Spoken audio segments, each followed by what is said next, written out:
The meeting please come to order. I'm Carol Gregory, and representing the board this evening is Director McAnalloy,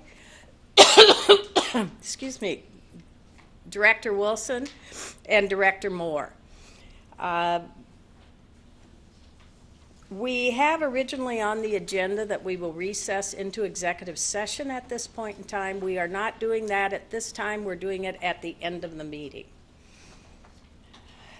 So we're now in the regular meeting. We're going to have a presentation of colors by the Federal Way School JROTC. Welcome. Right side. On. Forward. March.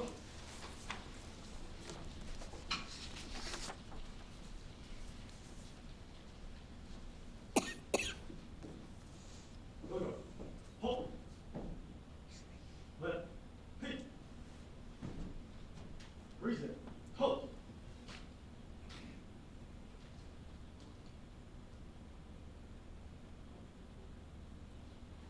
Allegiance to the flag of the United States of America and to the republic for which it stands, one nation, under God, indivisible, with liberty and justice for all.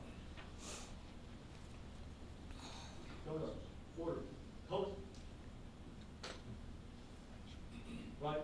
Hit. Forward. March.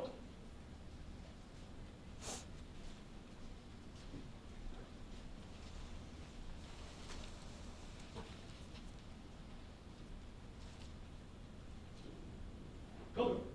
Hold. All up. Thank you.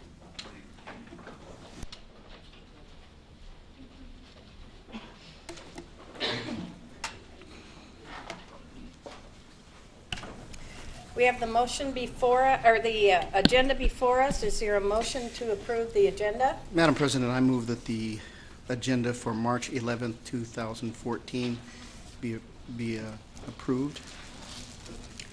Are there any suggested changes? Is there a second? Is there a second? I second the motion. Been moved and seconded. Any discussion? Seeing none, all in favor signify,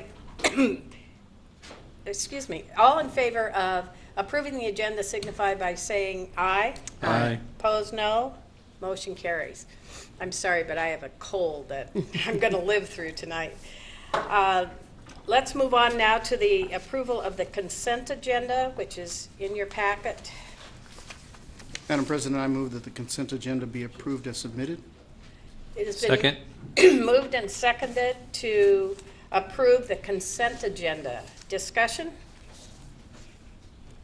Seeing none, all in favor signify by saying aye. Aye. Opposed, no. Motion carries. Thank you. Now we're going to go to Ron Mayberry and a presentation on blended learning. Welcome.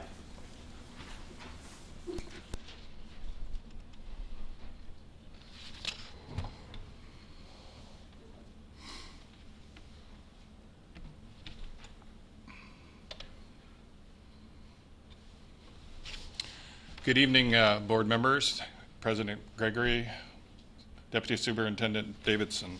I'm here tonight to talk a little bit about our blended learning that we've been investigating for the last year and a half since I've come on board as the Director of IT. And tonight I've got just a few slides, transitional slides to talk about. First is a brief description. You'll find similar descriptions in many places. Blended learning is a formal education program in which a student learns at least in part through online delivery of content and instruction with some element of student control over time, place, path, or pace. This little graphic shows a little bit of what that might look like. From an extreme point of view, with Internet Academy, the program I've been associated with for more than a decade, that's been around since 1996 in our district, being the extreme side of online learning and the brick and mortar, and it's kind of the bringing of the two together in the middle. And the variations depends on how far in the middle that is, and that's where you'll see different versions or different applications of this. The key statement in this, I believe, is, and this is where I believe our online students see this as sometimes a great benefit to them, that they have control over time, place, path, and pace. They can do things such as spend all day Monday working on math if they're in the flow and they want to put a lot of effort into their math on a given day. They still have to manage multiple courses, but they have a little control over the time and amount of time they spend each day. Over the last year and a half, I've spent time visiting different schools and the California area. We last February visited San Francisco Flex, the Silicon Valley Flex. Both are great blended learning models that have been spoken of nationwide for the great work they're doing. Don Brown, one of my IT TOSAs, was sent to Chicago to visit a place called Chicago Passport. Again, another blended learning program with a great relationship with a neighboring community college, transitionally. EAA Michigan, we just recently visited in Detroit. They had 15 schools that were closed and reopened under Nickleby, and they opened under a blended learning model. So we had the opportunity to go see 4 schools, 2 of them high school, 2 of them K-8s, and all 4 of them use some sort of blended learning model. iNACOL is a national organization that originally was really focused on online learning. The last 2 years I've taken a team there to visit them. They're refocused now on, as I said in my first kind of example, online learning being way off to the right, and brick and mortar. They're really focused in the middle now on what's happening with digital materials and flexibility of time and space. Also, we've attended OSBI OER conference, and that was both folks from our TFL department and the IT department. And OERs I'll talk about in just towards the end of the slide. So this is an example of one of the models I saw in the San Francisco Flex. And basically the large area that says study and collaboration space, each of the students had an individual personalized desk space that was their own, much like a library carrel. And they had their own one-to-one device, so they had a laptop in this case. Their main focus in this flex space was to work on online curriculum. And during that time, they had adults in the room, non-teachers, who could support them in areas that they may have needed extra support, so maybe they were stuck in some kind of math area. In addition, those adults played a role of coach and mentor. So they could play a role of encouraging the students when they got stuck. Sometimes in the online world, we see great challenges for students to learn how to communicate in an email manner, so that when they're asking for, or when they're stuck, they fail to ask the right questions, and so then they kind of go back and forth trying to get to the real crutch of their question. So that's where that role plays. The other thing that happens here is the teachers, as they're watching the data through the online content, the learning management systems, they can pull out groups of students. So this allows them a greater ability to pull out students and personalize for the group of students who need that. So rather than teaching to the middle, that group of students, the vast majority of the kids in the classroom, they're able to pull out for the kids who maybe are struggling with the topic, or maybe the high flyers that are kind of really beyond the rest of the group, and they can personalize to that small group. So in this model, they're just showing the fact that those pull-out groups could be 1 on 3, 1 on 5, 1 on 12, but they're rarely 1 on 30. It's no longer that one to the scribe in front of the group talking to everybody and lecturing. It's more breakouts. The other thing that this program had that was used really effectively was lots of breakout rooms the students could use for collaboration. So in an effort to keep the study and collaboration space quiet, if they had things they needed to do with their colleagues, their student colleagues, they could go into a room and work collaborative in that space. And that was of choice. Obviously, they had to respect that choice, use it wisely, and it was through observation, and teachers kind of kept an eye on it. Most of the rooms I saw in the particular school we were in had windows, so it was very visible when they were in there. Lots of whiteboard space on the wall, so if they were working together on math problems or those sorts of things, they could literally write anywhere on the wall.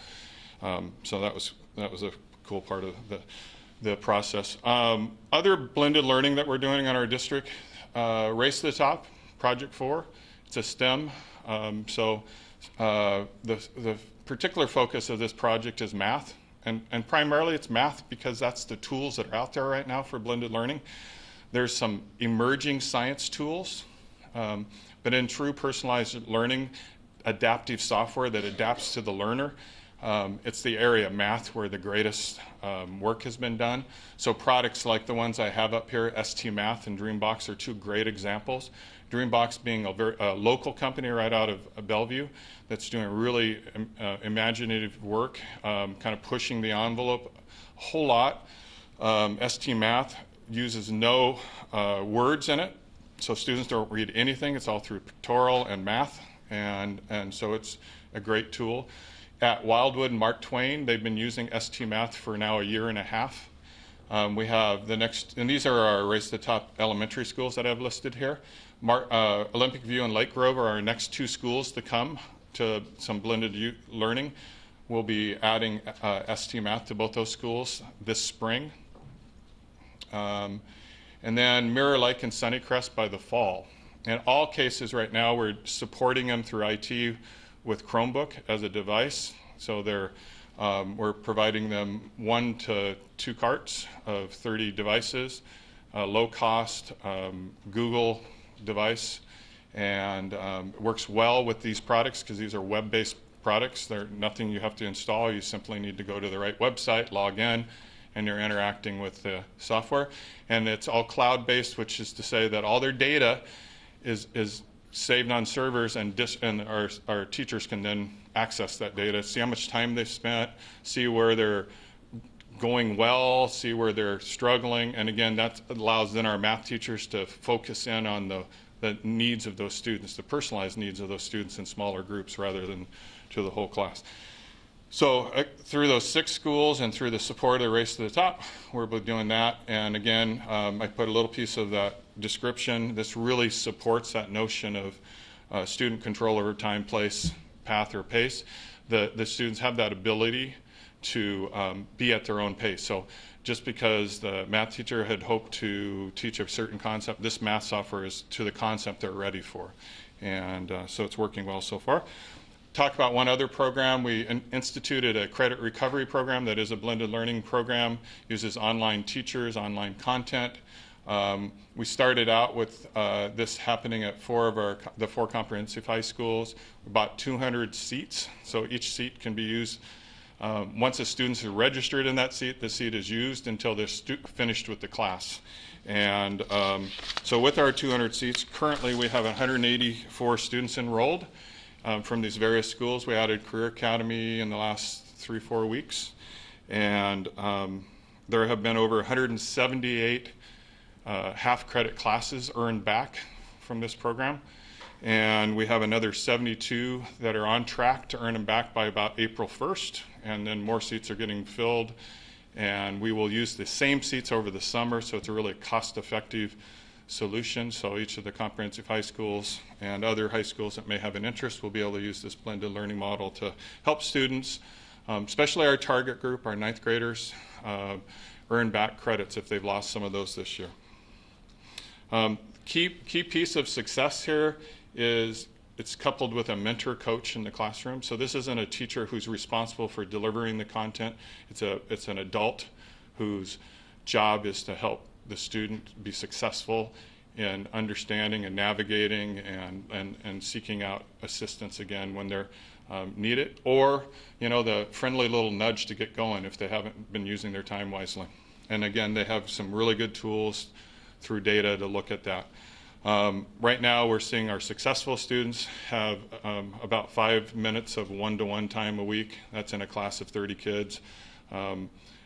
Because they're kind of maintaining a good flow on their own, whereas our kids who are struggling a bit are seeing about 10 minutes. We're still working, we're coaching those adults, because it's not just teachers, there's paraeducators doing this work, as to what works best. We're learning from each other, kind of PLC model. I guess I just skipped it. I talked about some of this, so we'll go skip to that.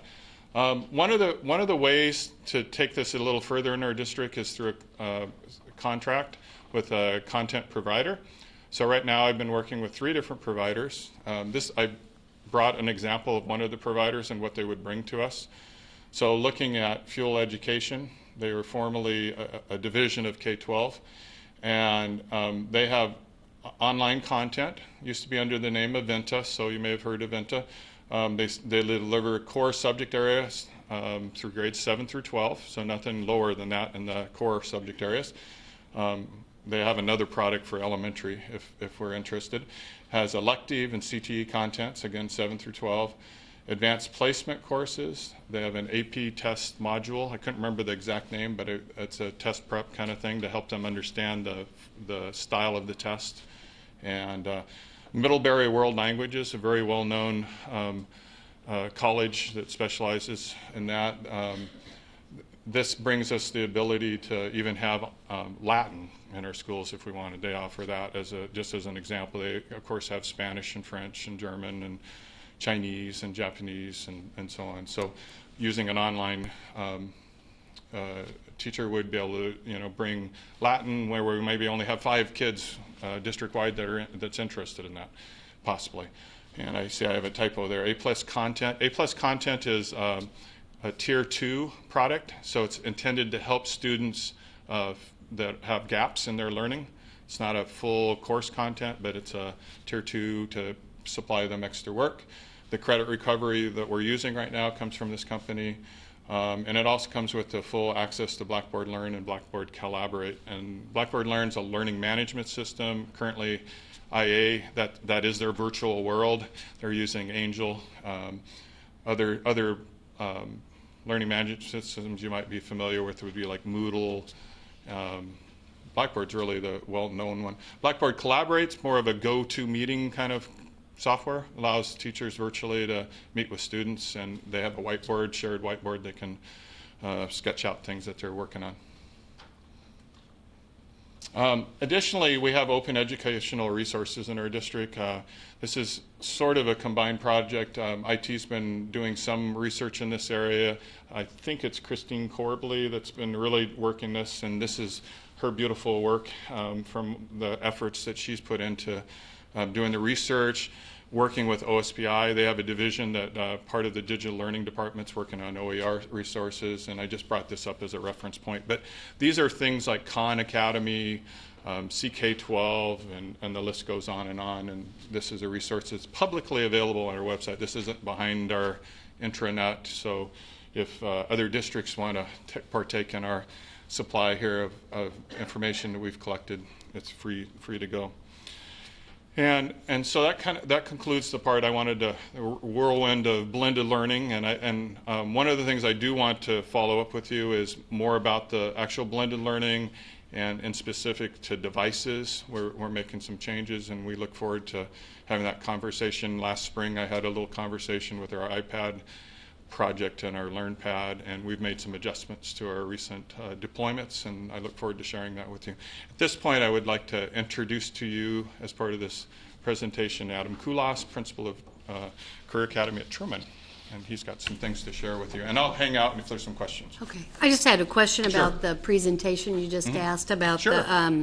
You talked about the digital content, ST Math and Dreambox, and you talked a little bit about with individual devices, there is a homeschool connection, school-to-home connection, because teachers are able to track and kind of see how long students are on there. Is there the same opportunity if students don't have a one-on-one device, for example, through public libraries, that we may be able to create partnerships so that students might be able to access those same in a public place and have the ability to have teachers have access to that same information, so we're not limiting kids' access by the number of devices we have. I believe that's the beauty of the online materials and online programs, is they're 24/7 access, and they're not behind our firewall. They are things that if they don't have a home computer of their own, they're not able to take advantage of, like Comcast at $9.99 a month for free and reduced families. And they do have that option at the library, and so they can log into those computers, and any work they're doing there is saved in the Okay, cloud. so it doesn't. As long as it's internet-based or web-based, Yep. then teachers can access. Absolutely. Thank you. You're welcome.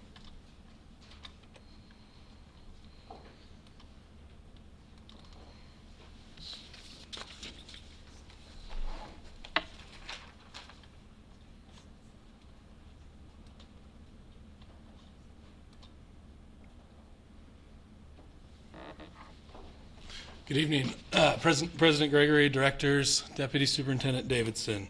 My name is Adam Kulas, as Mr. Mayberry introduced me, and I am the principal of Career Academy at Truman. Over the course of this year, I've had the opportunity to become acclimated with our school and talk with students and learn their journeys. We have an incredibly diverse, beautiful, brilliant student body that ranges from students everywhere in the district from 9th through 12th grade and beyond. We serve students from the Tacoma School District, from Kent School District, from Highline. And we offer an opportunity or an educational path for our students that highlight relationships, and they highlight smaller learning environments in a non-traditional structure. And tonight I'm here to present a program that'll open in the fall of 2014, entitled Life Prep Flex. It is a blended program.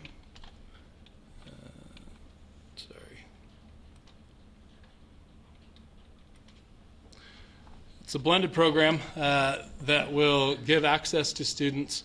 And before I dive into the logistics of the program, I wanted to share the whys of design. Many times in education we look at the what, we look at the how, and then we look at the why. In this design process, we went backwards and started looking at the why, and it was captured through casual conversations with students, asking them what their aspirations are, what their dreams are, where they want to go, and we run the gamut. But the essential question, I guess, in terms of design or looking at how we could implement this Flex program is really focused on the idea of serving students to the edges. A lot of times when we develop programs, specialty programs that serve a broad range of kids, we look at tailoring it to their specific needs. I think the greatest part about our site and the students that attend is that we run the gamut. We cover the middle. We cover students that are extremely credit deficient. We cover students that have aspirations of and will become doctors, lawyers. They'll change the world. At the bottom of this slide here, and these are real students with fictitious names, but just as an example of who we do serve. I have current 9th graders. I have some that just had a conversation with one this afternoon who dreams about dreaming, but he knows for a fact that his post-secondary goals are college or university. I have another student who is very specific in terms of her goals as a 9th grader, and it's to become a physician. And not only that, but it's to attend the University of Washington. I have a 10th grader who has dreams of owning a family-style Italian restaurant. So it's not even as simply put as just a restaurant, but and secondary, she's not sure, but she's looking forward to exploring what that looks like. And then finally, I have Billy here, who dreams about playing baseball, and he's currently at about 7 credits, so he's extremely credit deficient. But he knows that he wants post-secondary. He wants to go to Highline Community College. Some of the other pieces that we looked at in terms of what would this blended program look like and what could it do for kids is the idea of access. So when I have conversations with my 9th, 10th, 11th, and 12th grade students, some of which have been with us for a semester, some 3 years, it's looking at the idea of access. And so I think the other piece in terms of a design point is that I've had the privilege of being in this district as a teacher, as an assistant principal in various sites. So I started at Todd Beamer and got to experience the small learning communities and the benefits of relationships. I left for a brief stint and realized that I needed to come back because Federal Way was doing some incredible things for kids, but spent some time in a non-traditional blended model in Kent that showed me the benefits of those types of models, and then finally ended up at Decatur for 3 years as an assistant principal before coming to the Career Academy. So literally the design and the logistics that I'll get into in a second revolve around conversations with literally hundreds of thousands of kids and parents in multiple scenarios and different journeys in their educational kind of conquest that'll extend well beyond us. I explored many of the models that Mr. Mayberry shared, and then some. Got hooked up with a consortium group of individuals in neighboring districts that are doing different things, from big picture to Summit Public Schools is out of California, and they're known throughout the country for their personalized learning plans and also not only their college acceptance rates, but their college retention rates. So they have enough data behind them to demonstrate that their model, their personalized blended model, has reinforced success in college in addition to getting in.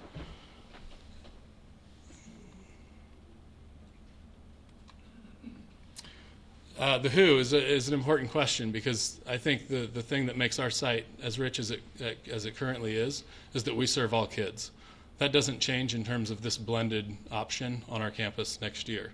We'll target 9th and 10th graders initially, and when I say 9th and 10th graders, it's not by year or age, but by credit placement. They won't be grade-specific courses, because they will couple with online content that will allow them to individualize what they are currently taking.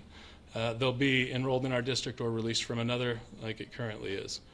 I think the asterisk in terms of student eligibility is that all of our current Career Academy students have the option of opting into this program. And I'll explain a little bit of the logistics in terms of our current student body. It's not a removal of serving them. Student profile is my favorite piece in any type of design or program delivery, because in many cases that's what people want. What's the profile of your student? And so I captured some different things that I think our current student body represents very well in terms of characteristics. And I'm completely sincere when I say that so long as the student applying for this program possesses one of those, then we're good to go. We can use that one to cancel gaps or close deficits, no different than any coaching model or learning model, and then we build those other pieces. So more than anything, more than a profile, it's more of those are our targets for student characteristics as they develop over the course of our program. Once again, to the why, the vision. For me, I bolded some words for you there. It's that we empower kids to recognize and act on dreams or aspirations that they have to change their world, to change the world, to change our community. The mission is that we always continually promote the idea of lifelong learners and make them hungry for those things. And then the idea of autonomy, self-direction, and student mastery. And that's, if you're familiar with Daniel Pink's work, tons of research around the idea of what motivates our students. This graphic, while a little bit busy, truly, I believe, encompasses what we currently do and what we're proposing to do more of. We serve students from every single school, or I've received students from every single secondary school in our district, from Taft Academy to Decatur. And so this graphic sort of illustrates the idea of blended on a personal level for the Federal Way School District. So in we're very fortunate with the gift and the fluidity of our Internet Academy. It's the first in Washington State and offers an extremely diverse buffet of offerings, from elective classes to advanced academic courses to foreign languages. And so coupling that with the key components of our current model that we've learned are successful in terms of the relationships in the small environment, to create this blended flex program. It takes a village. So by design, the logistical pieces of this program include students will be attached to all these different pieces. So in their online content, they're attached to a Federal Way certificated teacher across the board, whether it's an English class, whether it's a Spanish class, and have access anytime, anywhere, just like our Internet Academy students. There are also on-site teachers at Truman, certificated. There'll be 3 certificated teachers in the areas of mathematics, humanities, and social studies. So we'll run those 3 on-site certificated teachers. This learning facilitator would be a new position, and it would be a coach. And we've seen variations of coaches in different programs, and they are there solely to monitor and guide progress within their online courses. They're there to facilitate and support our college and career specialists in pursuing post-secondary options and ideas. One key component to all of the blended programs I've studied, and they vary in terms of how they're delivered, is this idea of a personalized learning plan. Students will go through a process that allows them to identify where they're going and what they want to do. It'll allow us to capture sort of their baselines so that they can celebrate momentum in terms of academic growth across the areas. And that coach is there to guide that process and create that framework. Student ownership occurs in that they take those pieces and then come up with ways of displaying that's unique to them. So we've piloted and played with little different versions, anything from using a Facebook page to a Google Plus account, to capture those different components so that people from anywhere could look at kind of their growths and their gains. Community partners are crucial to this life prep model in that we have a community that is eager to partner with us in terms of supporting our kids. And so looking at intentional ways of supporting them in entrepreneurial pursuits, which I'll touch on in the next slide, and other components within their day. And then, of course, parents and guardians, and creating a more intentional or transparent means of displaying process. In addition to grades online and things like that, really having deep conversations about where their student wants to go and helping that communication process.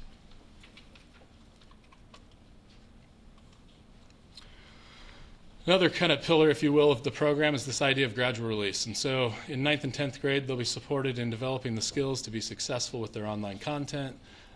They'll look at, currently we do not offer any advanced academic classes. We don't offer AP. And so that's a difficult conversation as a principal to sit down with some of my 9th graders and have them express interest in, my kids that want to go to the University of Washington and talk about possibly leaving to go to Beamer, not because they don't enjoy the structure or the opportunities we provide, but because we currently don't offer advanced academic courses. The other piece that's just critical to acceptance and success in college is the idea of a foreign language, and we currently, with how we're staffed, and we don't offer foreign languages. So they would access those pieces.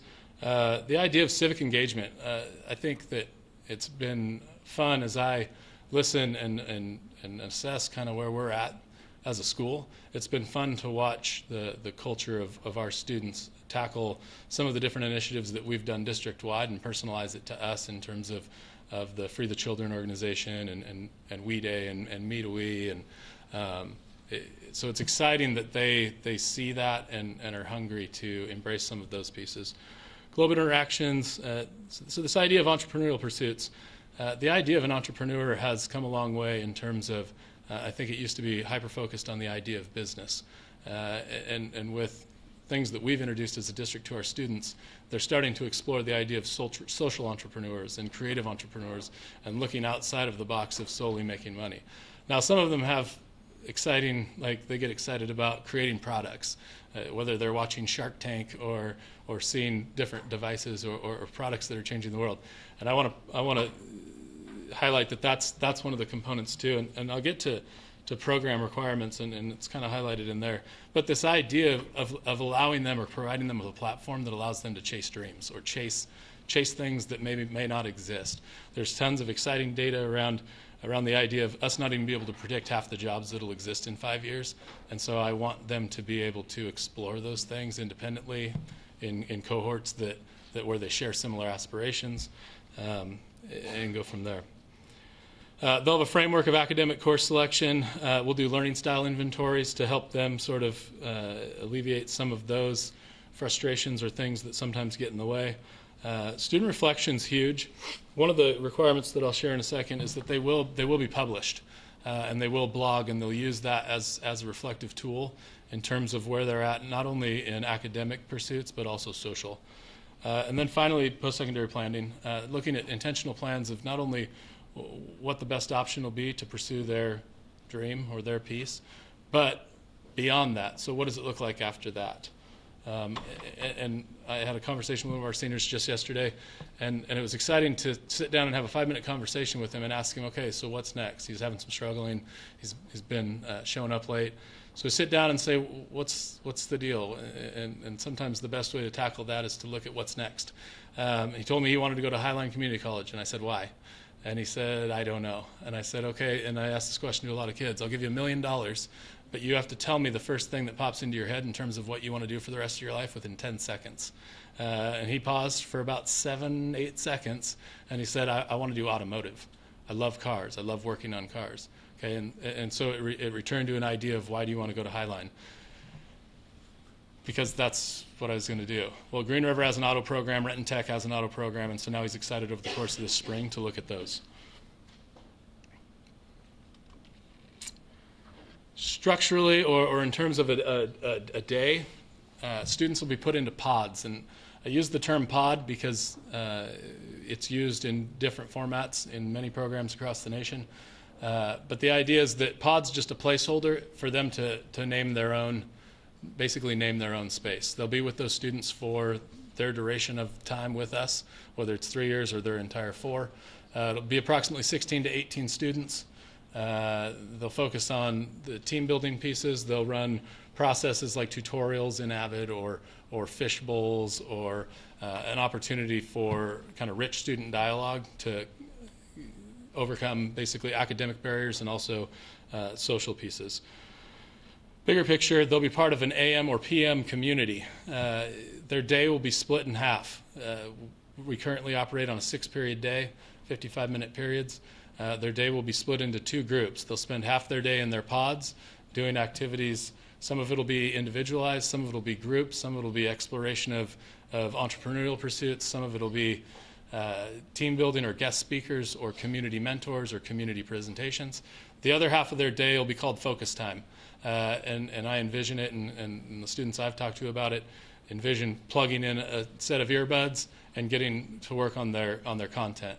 All the while, they'll have different people attached to those processes and helping them remove those barriers, in addition to the certificated teacher on the other side of their online course. All these different activities in the far column are interchangeable in that it's tailored by the student. It's all completely student-centered learning. I apologize for that graphic. You have a bigger one in your packet that you might be able to read. But the highlighted information here that's most important is the idea around program completion. Right now, currently at the Career Academy, we graduate students based on Washington State requirements. That'll continue to stay in place. They're going to meet standard on 3 student design courses. I piloted some of this at Decatur. I have a couple students kind of working on a couple of these pieces right now. And it's fascinating and will blow your mind, the things that students come up when provided with standards. And a coaching process that says, that's not enough. So every student in this program over the duration of their 4 years will design courses and then ultimately create a bank and allow other students to access those pieces. This entrepreneurial action plan, we've covered that to some extent, but it's the idea that they'll actually design a plan. Whether it's fully launched by the time they graduate or not is determined by each individual, because they will go through that course and have a plan. It may require that they attend college for 4 or 7 years, or it may require that they gain an apprenticeship in a program to allow them to do that. Finally, a website or some sort of platform to capture their personalized learning plan, and then a minimum of 12 published works, 2 that are picked up by outside entities. And I've seen a growing trend, and it's usually more entertaining to read than the adult pieces, where outside organizations that are about learning or specifics around things that they enjoy doing are picking up student work and publishing them as guest bloggers. Finally, another big piece or extremely exciting component of our building is that structurally it was designed to be non-traditional. We have classrooms without doors. We have walls that are approximately 7 feet high, and this is a scale, or not scale, but this is a replica of what our floor plan currently looks like, and is very conducive to the pod models that we've seen around the nation. Students have opportunities to flow in and out of classrooms. The Life Prep Flex will also be a one-to-one program, so every student will have a laptop and have access to the laptop through the entire day, working with IT and continually trying to look at what does that look like for them to take home, like some of our neighboring districts and goals that we have as a district. And then my final note, and I'm sorry for the going over my time, but I get pretty excited about different pieces, especially in thinking of different kids. This idea, and this is one of my favorite Steve Jobs quotes. It's about we have brilliant kids in our district, and it's about creating an opportunity to serve every one of them under one roof, which isn't always an easy task. but I genuinely believe and am passionate about the idea of an online learning program that allows access to a multitude or buffet of all the classes that we currently offer through the Internet Academy, and truly do see genius. That concludes my presentation of that program. Thank you. Thank you. Questions? Comments? So, when was this plan designed and who was included in that plan? So, and it may sound somewhat cliched, but this plan's been in design for probably 7 years. We played with some different designs that involved masses. So a lot of times in traditional design, so I was part of one in Kent where we brought in a select group of parents, a select group of students, a select group of teachers, and some outside resources. And what we found is that when we implemented the program, we really struggled to meet the needs of all kids because we were serving a similar population that ran the gamut in terms of academic ability. The process for this has solely been hinged on models that are having success across the nation and daily conversations, whether it was 2 minutes, 10 minutes, with our current students.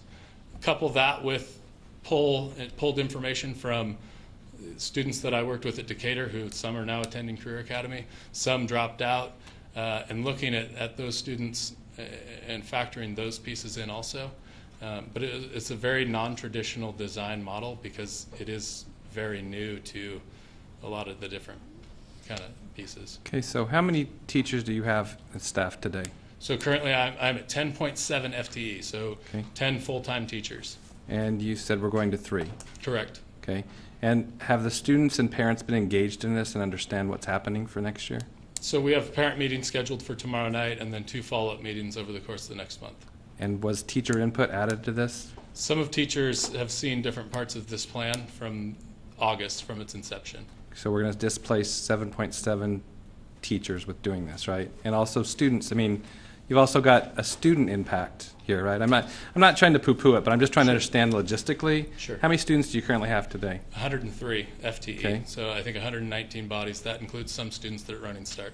Right. So what are we doing with those students? This is 9th and 10th grade. So what are we doing with our juniors and seniors Right. for next year? So And we also had a choice in that ended February 28th. Did the students that decided to choice to Truman know these changes before they choiced? Or how are we looking at that as well? Right. So my current students can all either stay in this program or we'll continue to serve them. So in the schematic of the building, Yes. we're a mirror image. So the Career Academy will continue to function, and from jump, I will serve every single student that we currently have through graduation. In order to do that, there will be blended components for those students in terms of electives. By keeping our core teachers, our 3 core teachers, they'll be used as dispatch or dispatched or tailored individualized assistance as needed with our LifeFlex prep. But their sole master schedule or their face-to-face content that needs to be delivered to our students will be delivered to our current Career Academy students. None of our current students will be displaced unless they choose to or are already planning to do other pieces or approach other things. Could I add 2 things? 2. So a couple things. Both Internet Academy and Career Academy, both of which I've been connected with, are both choice programs that remain choice programs throughout the year. So they're not part of that February 28th deadline. Okay. We take in students ongoing throughout the year in both the programs. And in addition, in bringing Internet Academy into the fold of into the plan that was presented to you, it will result in an increase of staffing by 5 to 6 teachers at Internet Academy. So that's very intentionally using local program. There are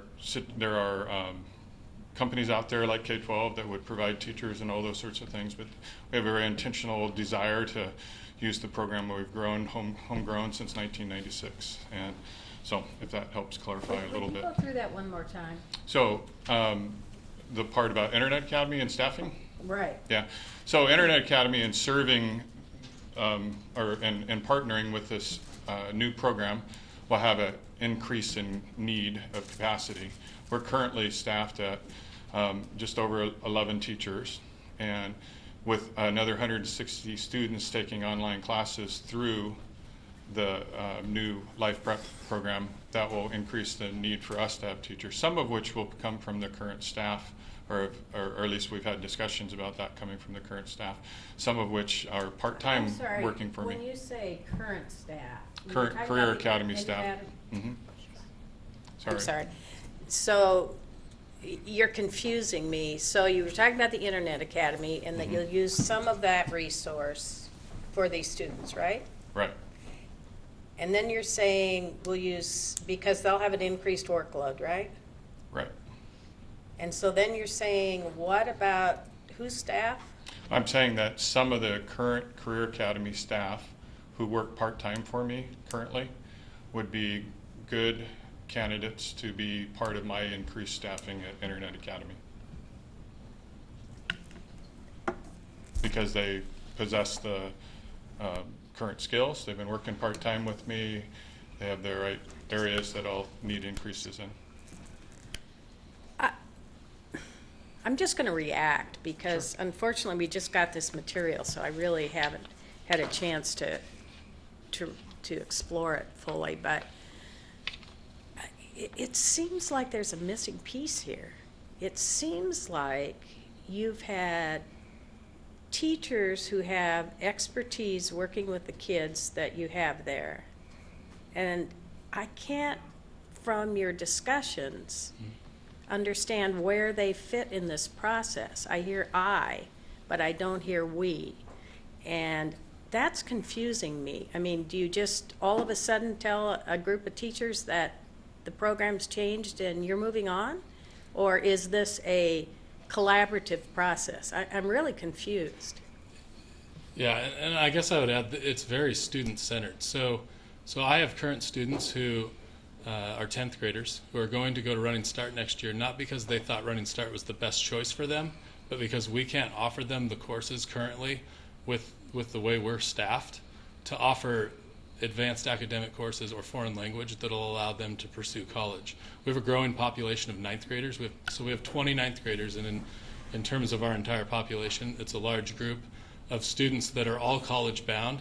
And right now, in our current delivery model, we can't provide them the pieces that would make that access a reality without pursuing Running Start and I just want students to make informed decisions. So if a student wants to go to Running Start because it earns them credit or it saves them financial pieces, then I'm all for that. And students in this program would still have access to that option, but I don't want them to that be their only Well, option. I understand it's student-focused, and I don't have a problem with that. Right. What I have a problem with is we have a level of expertise at that school right now that it sounds like we haven't utilized. So we can't give Running Start. Is that the teacher's fault? I mean, it looks like we passed over opportunity to utilize some expertise that we have on site, whether or not they end up staying there or not staying there. I mean, it just feels like this was done kind of apart from the people that we gave the responsibility to make these kids successful. So that's where I'm confused. And in part, to dovetail into that, what I'm understanding is Truman is an alternative school.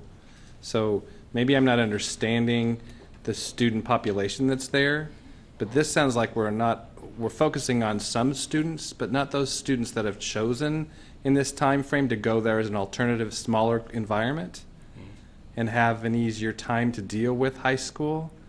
And that's also my concern, that I get not every student that's there is going to be entrepreneurial based, which I love that idea, and I love the idea of blended learning, so I'm not trying to do away with that. Sure. I'm trying to understand what we're doing with our educators and their input and the community that's currently there, and what kind of reactions we're going to have from parents for those students that have choiced in that the Career Academy or the Internet Academy aren't good fits for those students, and how are we still taking care of those based on them choosing to go there?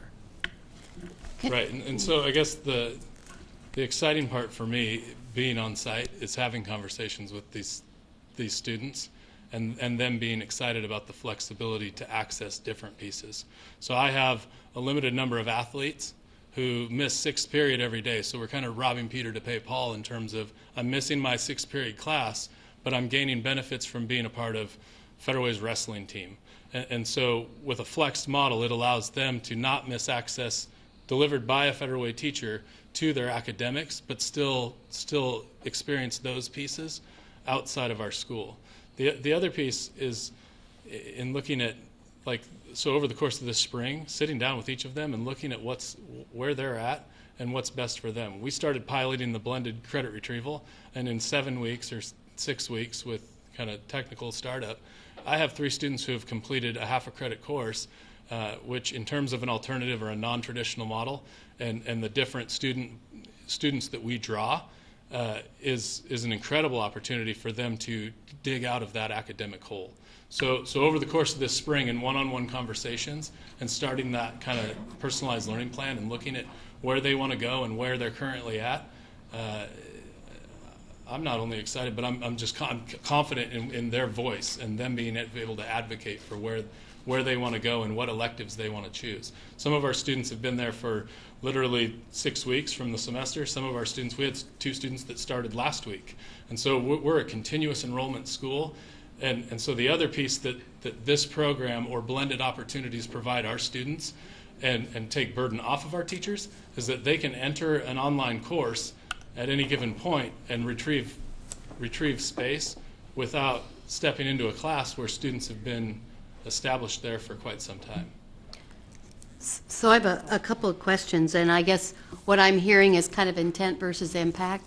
So the intent is student-centered, but there's an impact that is staff and teachers perhaps, and certificated teachers. And so part of my wonder is, and I think what I was hearing Ron Mayberry talk about was the 10.7 current FTEs that are there with 110 students. And with an increased load on the Internet Academy for basic ed classes or those academic classes that would still be taken by students in this New Life Prep Flex program. So it would mean that teachers would be part of Internet Academy instead of in a different way than they've been part of the current Career Academy as it exists. Is that, because the other thing I hear is that it's not an either or it's, is it all or nothing? That's what I'm trying to figure out too. So as we think about transitioning, and I think about the Internet Academy and I think about Career Academy, and now do we have another third option, or is this option that we're hearing tonight in replacement of the current Career Academy, which means it's now either Internet or the new Academy, which has a little bit of a different focus, which then leads me to Director McAnally. He was talking about what about those students who may be just the 1 or 2 credit kids and not ones that want to fully engage into a full-fledged program, which is awesome in itself, but again, only meets the needs of some. Whew, I'm stopping now. No, that was very clear. So the 3 certificated staff will deliver courses next year to the students that want to pursue that in a face-to-face content. All of our current Career Academy students will be served through graduation, not forced into this to just go solely into an online-based piece. Will their electives be accessed? Absolutely. So this is the grandfathered students, though, but not any new students coming in. We can serve those students too, but we have to look at capacity of building. And that's another piece that, Okay. from a design standpoint, is beyond my control. We have a capacity of probably about 240 kids. We could extend past that in a blended environment because I may have students who, and I literally talk for hours, but I have students who want to access Decatur's engineering program. So they could take courses with us and still access those. And so when we start talking building capacity, it really does vary. But raw floor plan, it's a max of about 240, and that would be bursting if not very strategic. And I do think that, like, currently our enrollment continues to decrease. Our attendance, we're struggling with attendance. Last year, 76% of our students missed 18 or more days. And so by not looking at ways to serve our current kids or more kids is kind of a disservice to to all of our Federal Way I students. think the bottom line for me is I want to make sure that the students that are there today and chose to go there are going to be provided for, along with the educators that are there and know these students. I mean, that's my biggest concern. Absolutely. Thank you for your presentation. I think the thing that I am most thrilled about, and of course I hope to hear more about this program, is just the belief that you have that every kid is gifted and talented and brilliant. And I've been over at your school, and I'm excited for the kids. And I look forward to further conversations on this. Thank you. Thank you. I too am very interested in what you're doing. I am trying to figure it out, and I feel like I'm not there yet. And I am figuring it out from two ways. One, how we can individualize programs for kids so that they can be successful. I totally agree with that. But I almost think when I hear you talk that it's almost disrespectful to the people who are employed there not to engage them in your excitement, you know, so that people can help dream, and that's students and teachers and parents, and then make choices as to whether they fit.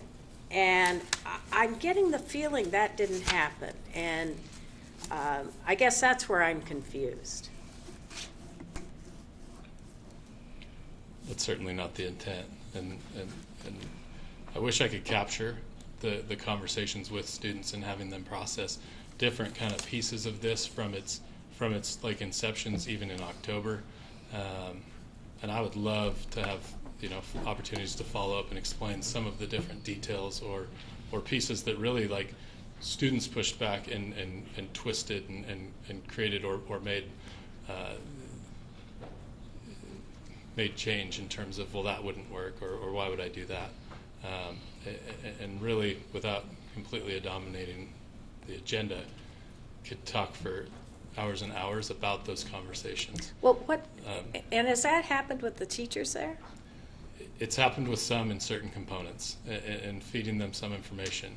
The difficult aspect of that is that capturing the pieces that are successful there in terms of the relationships, in terms of the small class sizes, and kind of where we begin. The intent's not to be disrespectful, but it's also not to be disrespectful or condemn the different things in terms of dropping enrollment or not being able to recruit students into our program. Right. And so it's definite tightrope or a balancing act to look at those components, and change is personal, and I understand it, and I've been through it. And by no means is it a disrespect to the adults that are invested in kids. I tout the praises of my teachers throughout the district, with my colleagues, with my peers. They're excellent teachers, but the blended models shift focus in a different delivery. We're still accessing all of our amazing teachers. It's in a different format, though. I guess all I'm suggesting, and I don't disagree with you, and I commend you for doing this, because I know we've had issues that we need to address, and we need to continually change. But I think change can be a collaborative process, and that's all I'm not feeling. And so I hear you talking about conversations with students. I don't hear parents. I don't hear teachers, and I guess that's where I'm a little concerned. I think what I'm hearing is business as unusual. And so I think sometimes when you talk to people who are sitting in the chairs and getting the services, oftentimes the creation of your ideas is more of what you're currently doing sometimes than it is thinking kind of outside the box. So I see both sides, but I just also want to honor and value the staff that may be impacted by a change that they may or may not have seen coming, and that if there's a way we can support them in any kind of a transition and include them in being part of this in a way that they see themselves fitting as opposed to where we might see them fit, that would be what I would ask that we continue to do, because the work they do is critical work, and I know they're there because they have a love for working with a certain kind of student, and that's the student with that look in their eye that in any other school might be seen as one that's a problem, but in this school as seen as a student with potential that just is untapped. And I just want to make sure that, you know, we honor that. And but I equally agree that our students need to be our center, and sometimes we have to make decisions that are not the same that we would make if we're putting our staff at the center of that decision-making process. So I appreciate that as well, and I encourage us just to continue to see how we can collaboratively bring people along and into the conversation at this point, now that folks know there may be a change. I also want to say I appreciate the increase in enrollment potential, because the 110 students now are getting service and support, but there are more students that need that as well. And I also hear a lot about the things that I saw and spoke to in our international travel around flexible learning groups and flexible learning spaces, and hope that we can build on that, and also the project-based learning and really tapping into students' passion and drive. But first and foremost is really thinking about what the community of that school is going to look like, and how we help move that whole community forward. Yeah, so one last comment. I totally appreciate what you're doing and where you're going. And I already said that I support the blended learning. But I actually talked to a parent last week that had a son that was in trouble with the law. And they talked about how Truman saved his life and made a difference to help him graduate. And what I'm not hearing in any of this, I love the entrepreneurial piece, but I'm concerned about our students that sometimes are set to the side, and as Director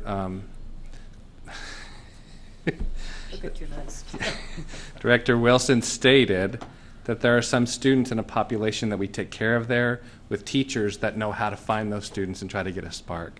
And I just want to make sure that we don't completely sideline that, or that we don't lose that, and that we have a way to still provide for those students at the end of the day. That's absolutely. Okay, thank you. Thank you very much. Moving on, we'll go to Marie Verhar and company. And company with the topic Algebra EOC. Good evening, President Gregory, members of the board, Deputy Superintendent Mark Davidson. Tonight I am here with two more members of Teaching for Learning, and we are going to share with you tonight some data that came up at a board meeting not too long ago about algebra and the EOC completion. We just wanted to share some of the data around this so that you could have the full picture of what it looks like in our districts for students who are meeting the requirement for the algebra EOC. Tonight I have with me Director Dave Davis from Assessment, and our secondary teacher on special assignment for mathematics, Sue McCrummon. President Gregory, members of the board, Deputy Superintendent Davidson, members of the community. We also have one other person back there. Last week at the board work study, I wanted to acknowledge one of my staff members, our assessment specialist, Denise Saxon. She oversees all of our state assessment data and state assessment protocols, so she has been at the forefront of this work, and so I just wanted to recognize her hard effort and work around our state assessments. Great to have you all here. So again, as Assistant Superintendent Verhar mentioned, in a recent board meeting, you had a public comment related to the passing rate of end-of-course assessments. Just to provide some context, which was not provided in that public comment, to meet the math graduation requirement in the state of Washington for assessment, you have to pass one math EOC, either algebra or geometry. Obviously, in the context of the math sequencing, it usually goes algebra and then geometry. That assessment is given when the child is enrolled in the class, regardless of grade level, and at the end of that grade. So if a student is in algebra in 7th grade or 8th grade or 9th grade, at the end of that course, hence end of course assessment, they take the assessment for graduation. That number of students varies by grade level to grade level, middle school and high school all the way up.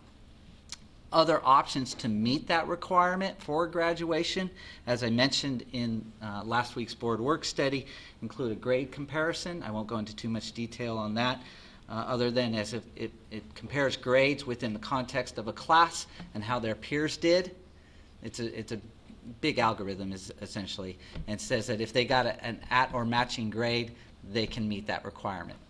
A scoring of 3 or higher on an AP exam or 4 or higher on one of the IB exams approved for math, earning a high enough score on the SAT or ACT in math, which an unintended consequence that I presented last week at the board work study, 94 students, seniors, met this requirement using the SAT. Or passing the math collection of evidence, which is a class that many of our high schools provide, in which students design a portfolio of evidence, submit that at set times of the year to OSPI, who then grade that portfolio or submission for proficiency and send us those results. You can't access any of those bottom options until your senior year.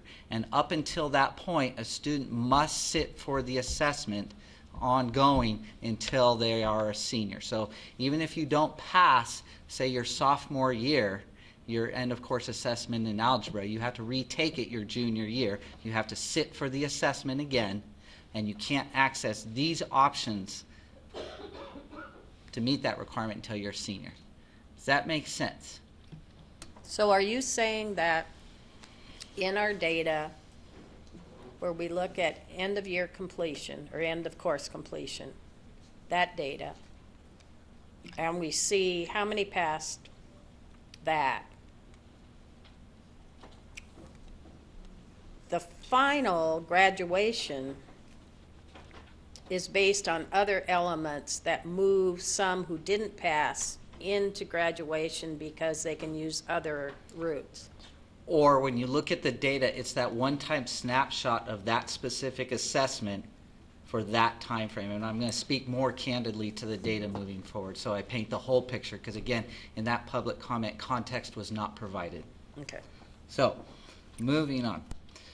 So, on the front page of the OSPI report card, it says clearly that 34.7% of our students who took the Algebra EOC in spring of 2013 passed. And the comment was made that how does this match our graduation requirement?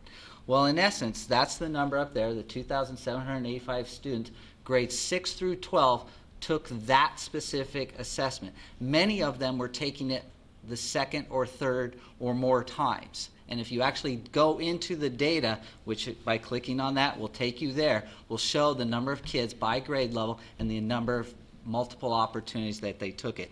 What that percentage passing does not include is what you call previously passed. That can only be included in terms of the assessment for your 10th grade year. So what that means essentially is that if you're an 8th grader and you took the assessment in algebra, that's really not captured in there in the data reporting except for that one-time snapshot, but in terms of a reflection upon the district, it's banked until 10th grade.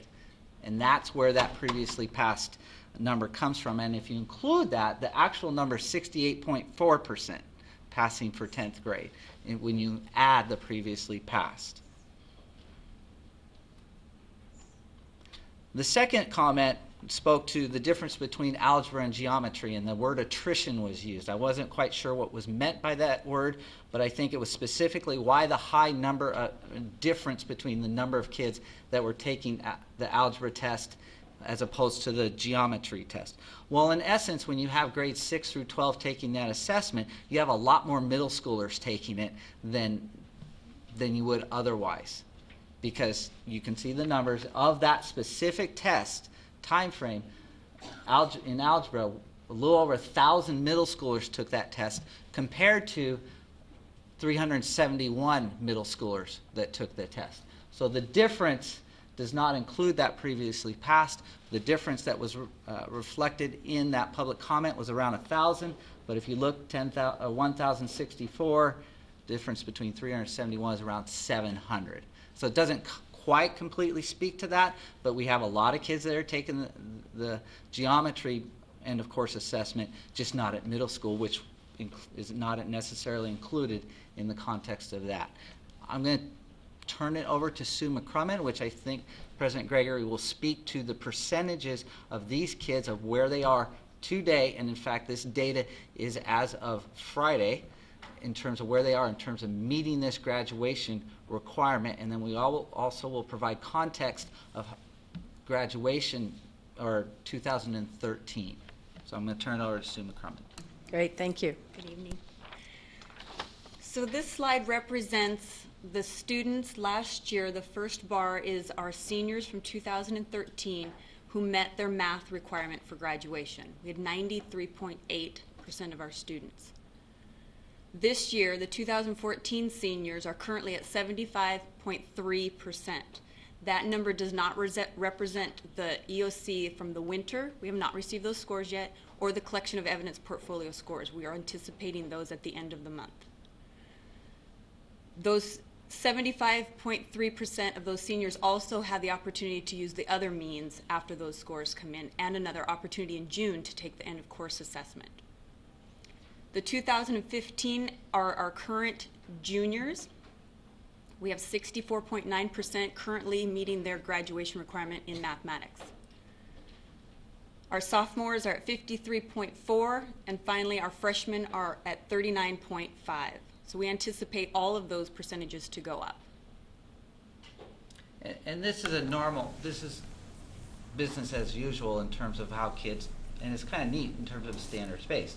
They're getting another opportunity to demonstrate standard by sitting for the assessment again, or they can substitute and they can use either algebra or geometry.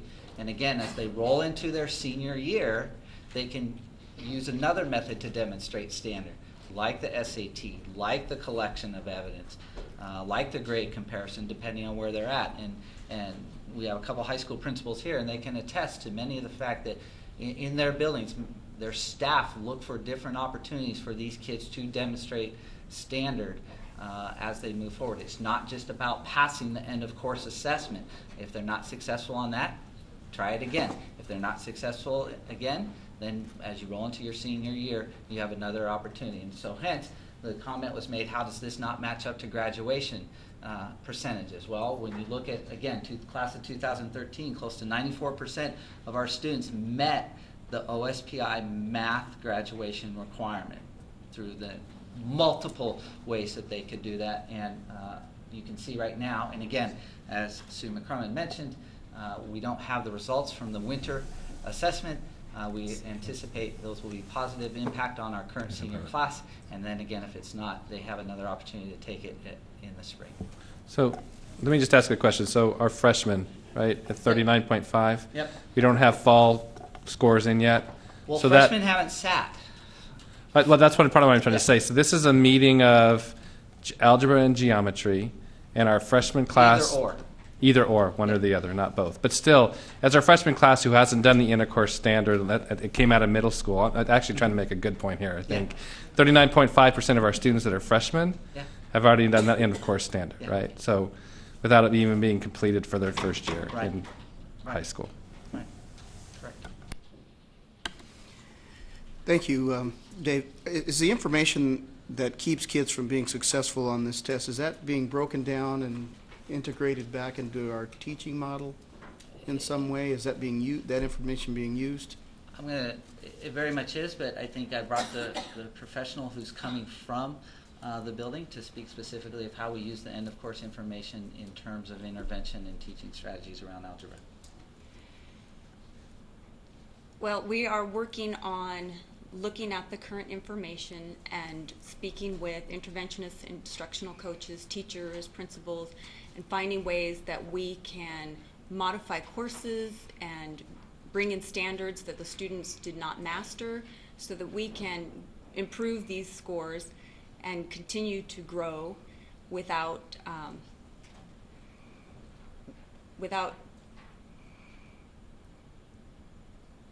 actually, without actually having the students repeat the course over and over. That's what we're trying to work towards. The other thing that math teachers do get is they do get strand information of large specific subject level information that they can use to impact their instruction the next time around. But we do take as much as we can from the data and make improvements to serve those kids. And like Mrs. McCormick was mentioning, we do try to adapt to meet those kids' needs and moving forward so that they have a really good shot the next time around. Thank you. Further questions? Thank you. Thank you very much. Yeah.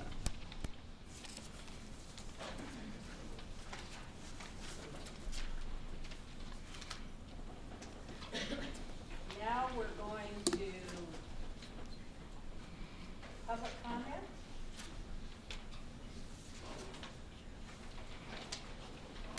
Now we're going to public comment. Yeah, I'm one of the public comments. I've got 3. Okay. Okay? Only right this minute I can find one here. Here are the 3 that I have. Starting with Charlie Hoff. Yes.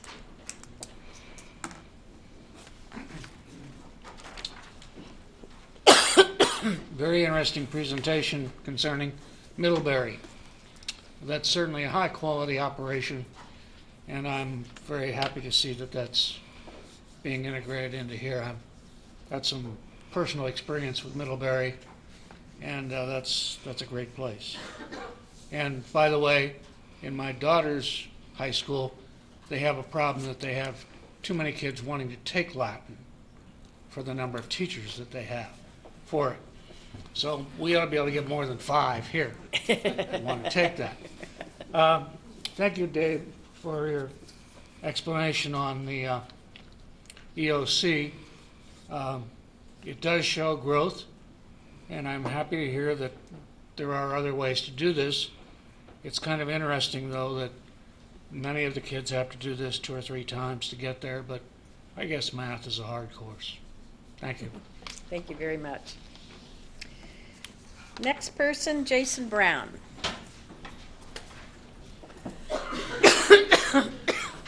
Members of the board, Deputy Superintendent Davidson, my name is Jason Brown, and I am a proud parent of a kindergartner who I brought with me because mom's at a training over at Enterprise, and also the president of the Federal Education Association.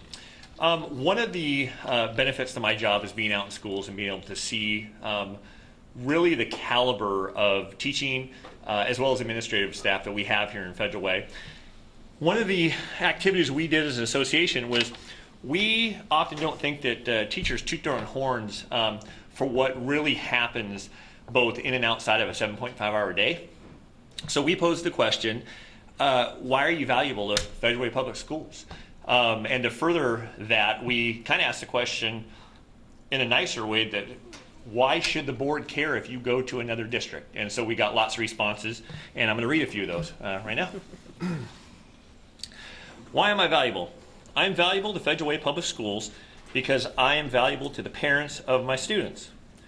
When parents tell me that I am an invaluable part of their son's or daughter's healing, or when a worried mother says that when her daughter comes to school, she knows her daughter is safe and is in good hands, it tells me that I'm doing my job. I've been told the kindest things as a teacher, things that let me know I'm going beyond what is expected in my list of responsibilities as a teacher. These are some examples of the heart that is found in all teachers who dedicate themselves to our children every day. When a parent tells me that I've taken on the role of a father who is no longer in a child's life, it tells me that I do more than I ever thought I could in a career. And that was written by John Pizarro at Star Lake Elementary. Why I'm valuable to Federal Way Public Schools. I could work in my home district, which I left after 10 years for Federal Way Public Schools. I could go back to being a name instead of a number, gain back my time and money from my commute. However, Federal Way Public Schools is my home. I'm a proud product of this district. For that, I feel my time, money, and knowledge for the community is worth every penny, if not more. I am valuable because I care about my students. I want them all to be successful. I am willing to put in the extra time needed to make that happen. I am valuable because I work really hard to form relationships with my students, staff, and overall school community. I do my best to stay current in best practices, and I'm always willing to go above and beyond and be a team player to do whatever I can do to make school fun and engaging for my students. I am valuable because I am young. That kind of insults me. I am young and committed to my work. So those are just a few examples, and we literally have hundreds of them. So I'd like to be sharing those with the board. One of the requests we had was more transparency from members. They don't understand how they can connect more with you as the practitioners in the classrooms, at the front desk in the office, doing the work each day. So how that happens, I don't have any suggestions tonight, but definitely want to be more connected with the board. So thank you. Great, thank you.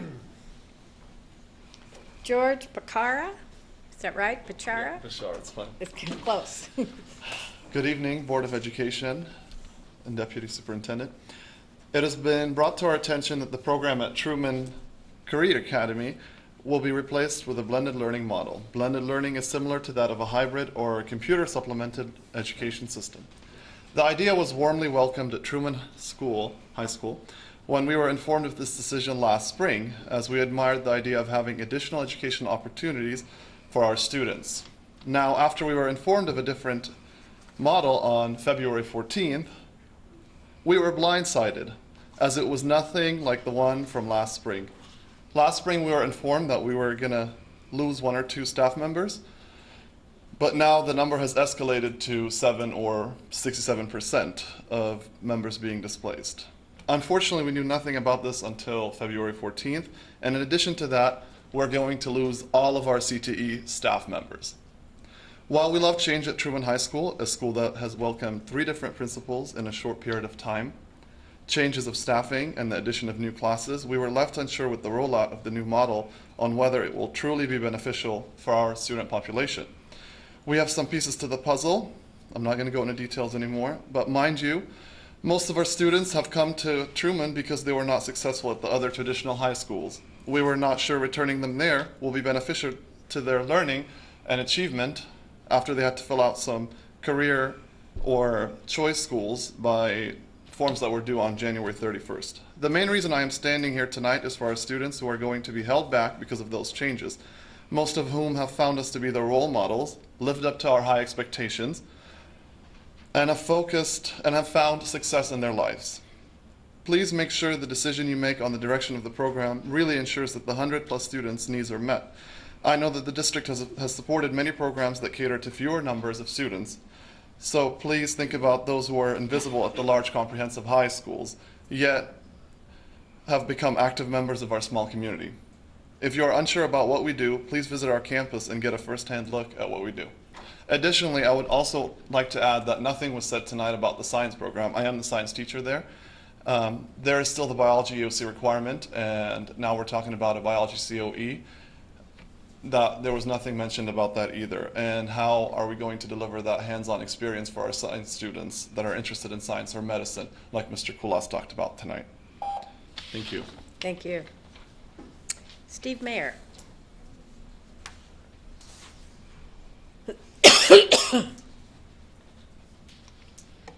Board. Thomas Jefferson High School is going to drop the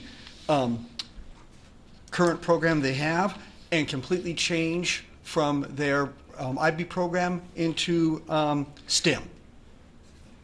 Wow. Federal Way High School is going to change their programs and going to completely become no Cambridge program anymore. Decatur is going to lose their program of horticulture, and everyone is going to become in the automotive program. Imagine if we made such a statement. The public outcry would be incredible. Tonight we heard that there's going to be a huge fundamental change at one of our high schools. And because it is not a comprehensive high school, because it's an alternative high school, it appears that it is okay by the administration simply to make wholesale changes. Current board members, I have been to, since you have been aboard, every single board meeting, every single work study, and every single retreat that you have had. This program change hasn't come up. In fact, I have been to more of these types of meetings than any of you in the past 6 months or more. Part of you by nature of not being able to be at some of the meetings, part of you by being new to the board. Certainly Director Mayberry has brought some discussions over the past year or so about blended models. But certainly a complete wholesale change where we are taking the fundamental element of what you all have talked about, parent involvement and relationship, out of the equation and simply moving that to a model that changes things for technology, for another way of teaching, is not, it doesn't seem like that's the way to go. You'll forgive me if I'm not as prepared as I normally would be. Normally I'd know about these things being as involved as I am before tonight. I have been asked by one of the former presidents of the board, when I talk about how you folks have a lack of transparency, what that means. This is exactly what I'm talking about. I've talked about my concerns about policy governance. If policy government says that the administration can simply take and make wholesale changes of our schools and doesn't have to get approval from you folks and doesn't have to include all of the community, there is a fundamental flaw in policy governance. Folks, I know that you are interested in getting public input, and I know that you are believe in making changes that are value added. I'm not saying out of hand that has no value whatsoever, but I am saying we have to know about it, we have to discuss it, and we have to have the information. You have to have the information, and I would encourage you to put this on hold and not just have it move forward, but let the community have a say, let the teachers and let the parents have a say in this. Thank you. Thank you.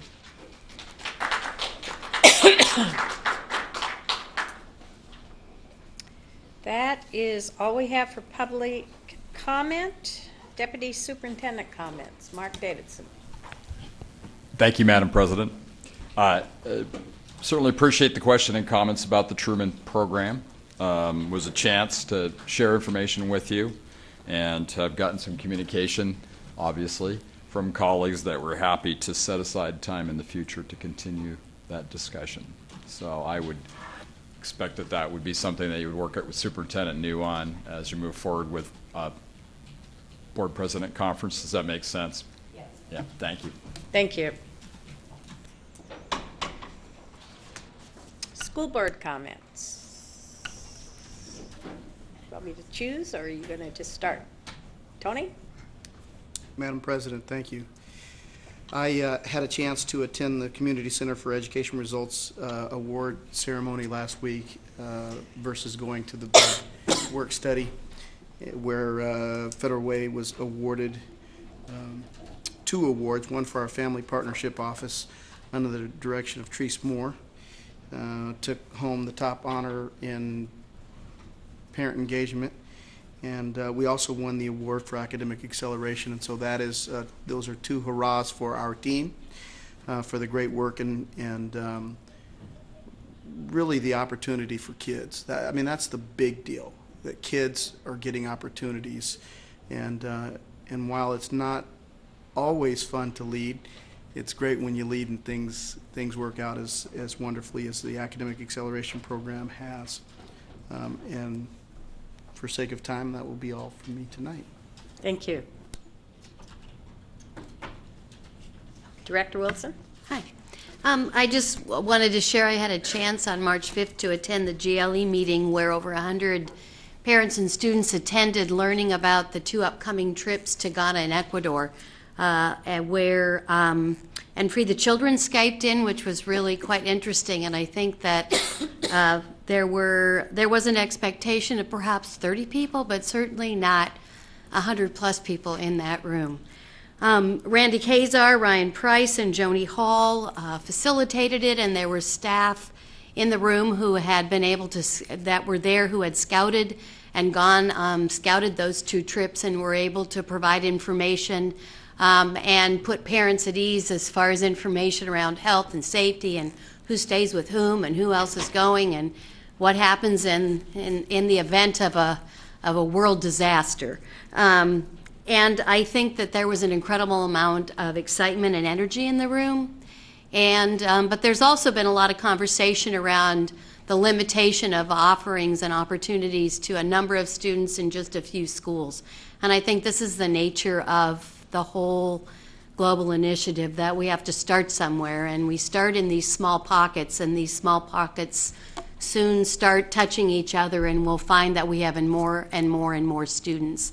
But that we can't just stop with thinking about how we send students externally to other countries, but how we also start providing opportunities inside of Federal Way for students to kind of ready themselves for the global trip that they may take, so that we don't set students up, if you will, if we have only space for 24, but we have 100 in the room. We have incredible excitement, and I don't want to lose that passion when we talk students, because those are the students that we often will lose other ways, so it's a way of keeping them engaged.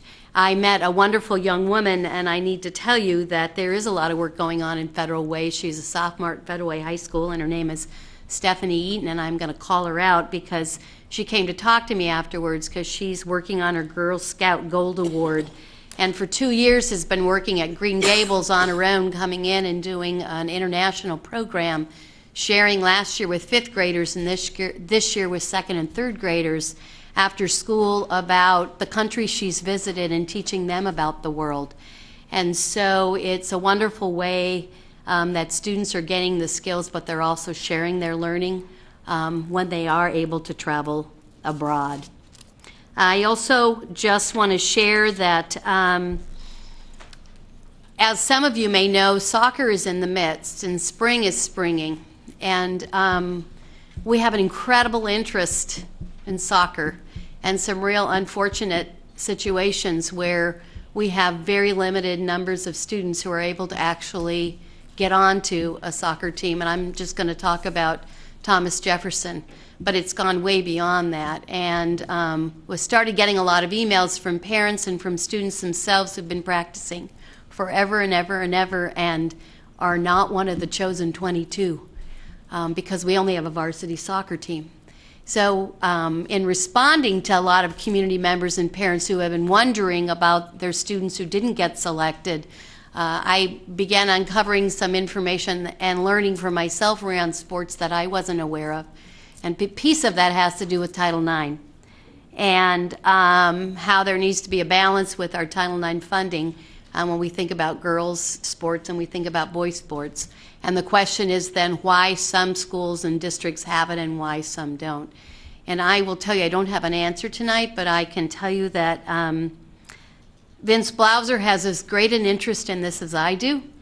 And there needs to be a way that we can solve this problem for students. Many of the students I talk with are those students, again, whose sports is the way that they're going to stay in school and be successful. And to think that we didn't do all we could to figure out a solution to this problem would not be what we should be doing. So I just hope we can come up with some solutions, can gather those in the City of Federal Way that also have an interest in this and interest in our youth, and figure out how we can serve students and get them on the field to play. I just think it's critically important. Thanks.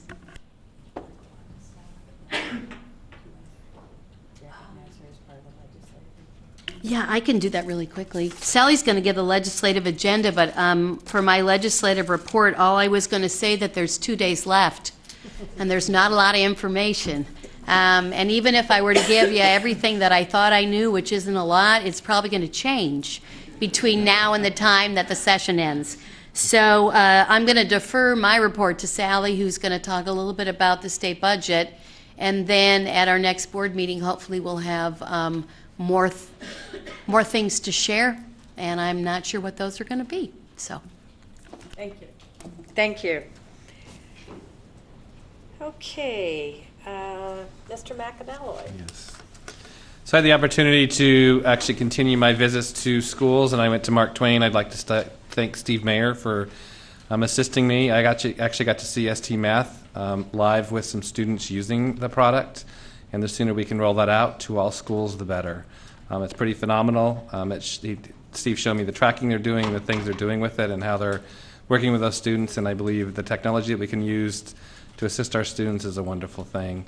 And Jason Brown, I think Jason left, but I was going to just tell him that if there's any teachers that want outreach, I'm happy to go to any schools. I'll actually be visiting Wildwood tomorrow, and I will be at Adelaide at the end of the month. And that's the end of my report. Thank you. I have the opportunity to read a proclamation that was presented by Governor Jay Inslee. And it's important because it speaks to a very important part of our staff. Whereas classified school employees are involved in nearly every aspect of education, maintaining buildings and grounds, preparing and serving meals, keeping school facilities clean and orderly, assisting in the classroom, performing and conducting research activities, providing information technology and media services, administrative support functions, safe transportation, a secure and healthy environment, and many other specialized services. And whereas these dedicated individuals deserve recognition and thanks for the outstanding work they are doing for this state, their communities, and the students enrolled in Washington's public schools and universities. And whereas classified school employees are instrumental in fulfilling the state's paramount duty to educate all students. And whereas by supporting the learning environment, classified school employees are crucial partners with professors, teachers, parents, administrators, and school boards in our education system. Now, therefore, I, Jay Inslee, Governor of the State of Washington, do hereby proclaim March 10th through 14th, 2014 as Classified School Employee Week in Washington, and I urge all people in our state to join me in this special observance. If you're in a school building or meeting with someone who is a classified employee, or if they're your neighbor, please give them our thanks and tell them how much we appreciate the work they're doing for kids in this district. Thank you. Okay, now we're going to move on to a continuation of our yearly reporting, and we're going to go to ENDS 2. And ENDS 2 speaks to student achievement, and it's each student at every grade level will perform at or above the state or district standard in all disciplines. Each student's progress shall be measured annually by academic growth. And before we go to Marie and Dave, Vince, I'm going to ask you to summarize the EL because I'm not going to read the whole thing. Okay? Thank you. Absolutely. Okay. Let's go. So we'd just like to begin tonight, hello again, by reminding you that you received this nice, beautiful, hefty binder a couple of weeks ago, which is the full and complete E2 report. And last night, for members of our audience and members at home, or not last night, but last week, you had a executive summary of this at your work study. And tonight, Dave and I and Vince are going to provide you an even shorter executive summary and going to go over some of what we shared, but going to go quite quickly over just some of the high points and bring those to you tonight. Can I ask, it's my understanding that some of this is on the website. Could you let people know where that is? All of it is, and in this particular executive summary, I have the email or the website, but it can be found under the assessment department. The full report, the big binder, as well as last week's full executive summary, which tonight's executive summary is a much shorter version of that. Okay, great. Thank you. Okay. So you've already mentioned the definition of E2, and as mentioned previously, in the past 2 years, we have referenced grades 3, 5, 8, and 10 as benchmarks using AMO in reading and math. Brief outline of AMO is that was the replacement flexibility waiver from No Child Left Behind, which in essence says that each school in each cell in each district must demonstrate a certain amount of growth over the course of 6 years, as I showed you last week. Grades 3, math and reading. The top one is reading. We increased by 4.2%, but we missed the target by a little less than 10%. In order to meet AMO for 2014, we must improve 12%. Again, trying to keep on pace. For grade 3 math, we decreased by a little over 1%, missed the target by 9.5, and so to get caught back up, we need to improve by 12%. Grade 5 reading and math, decrease of 4%, did not meet the target by 7.8. We need to catch up 10.2% for the 2014 school year. Grade 5 math decreased by 9.1, did not meet the target by 14.6. We need to improve 17.2% for 2014. Grade 8 reading decrease of 6.2, did not meet the target by a little over 12%, and we need to improve 15% to get back up to our AMO trajectory. 8th grade math decrease of 4%, did not meet the target by 8.7%. 2014 needs to improve by 12.8%. 10th grade reading, we did increase by 6%. We just missed the target by 2%. To get back up, we need to improve by 3.4%. So that's a good omen to show that last year we increased by 6%. We might, we're close. And then math, we increased 1.2%. We are over we exceeded standard by 3.1%, and we are on trajectory at our current pace to meet the 2014. In sum, this mentions specifically that we met 1 of 8 targets. 3 of 8 showed increases that range between 1.2 and 6.0%. 5 of the 8 targets showed decreases in a range of 1.1 to 9.1%. And as a reminder, this information came out in late July, early August of 2013. And here's a list of many of the changes that we have made since then. And in the work study last week, I showed you some more real-time data that shows some growth across the content areas as well as the grades. And again, all this information and some can be found on the assessment page on the web. You can just Google it or search it. Thank you. Thank you. I just want to comment that obviously we have a lot of work to do, and we all know that. I am really pleased with a lot of the new things that we're trying to more rapidly help our students meet standards. So I thank you for that, and we will just keep working. Thank you. Thank you. So Executive Limitations 13 is also around achievement, and I will share a quick overview of what that executive limitation states, as President Gregory did with ENS 2. So again, this is a very high-level summary of even the summary that you received at your work study last week. But I'll remind you that everything and more is included in the binders that we prepared for you with all the evidence of our work around Executive Limitation 13. So EL 13 talks about developing a rigorous standards-based academic program that enables all of our students to meet the board's ends, including N1 that you just, or excuse me, E2 that you just mentioned. This EL speaks to our administrative policies 2002 and 2420, grading and reporting. It states that we shall implement an assessment and reporting system at all grade levels, that it is designed to ensure that appropriate and challenging learning outcomes are established for all students at all grade levels. And these are known in Federal Way as what we call priority standards to prepare all of our students to graduate from high school and be successful with 21st century learning skills. There are 5 subcomponents of this EL. Actually, let me back up a second. So these are some high-level pieces of evidence for your overall EL, and I've taken the liberty of putting some things in blue. This is the same presentation that I shared with you at the work study. Tonight I'm just going to touch on the areas that are in blue. So as evidence toward the entire executive limitation, we have transitioned in preschool through 12th grade to the English Language Arts and Mathematics Common Core state standards. We have implemented a new grading system known as Synergy in August of 2013.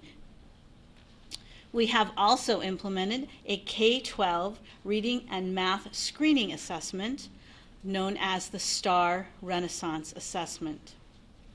We have also implemented a new student information system in August of 2013, as well as parent and student portals for Parent View and Student View. In addition, we have a new online dashboard called VersaFit, which allows staff to receive data on students, individual students, at the click of a button. Now to the first of the 5 subcomponents in EL 13. The first one is about implementing an academic program that is research-based, provides access and challenge for all, is culturally responsive, uses resources, encourages innovation, and considers class size and organization. For evidence under this subcomponent, I'd like to mention tonight our work with the Race to the Top grant. As we know, we are one of 7 districts in the region who have received this consortium grant from the federal government that is impacting our students as we speak in multiple ways. We also have added an early learning department, which is also in conjunction with our Race to the Top grant, as one of those projects is all around early learning. At your work study, you had the privilege and opportunity to hear from 2 principals who shared with you some work that we are doing around the district targets, around our students, our struggling learners, our last learners, if you will, and the work that we have done to specifically target those groups of students in a way that we are rising up their achievement by recognizing each and every one, knowing them by name, story, and need. And you also got to hear in the voice of some of our students last at our work study, and those are going to also be posted on the web as we have permission from those parents to do so. Very exciting work, and that work will continue through the next couple of years. The second subcomponent of EL 13 is that we shall adopt or ensure that we have an adopted curriculum and rigorous professional learning, coaching, and training.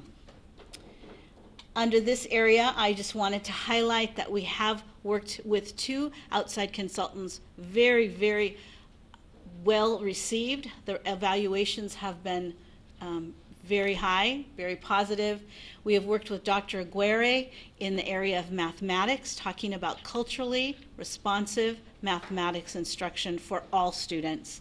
And we have worked with Dr. Javius around the work of the Common Core, how to access Common Core standards for all students, culturally responsive pedagogy. The third subcomponent is around regularly monitoring our program and making appropriate modifications in practice and content.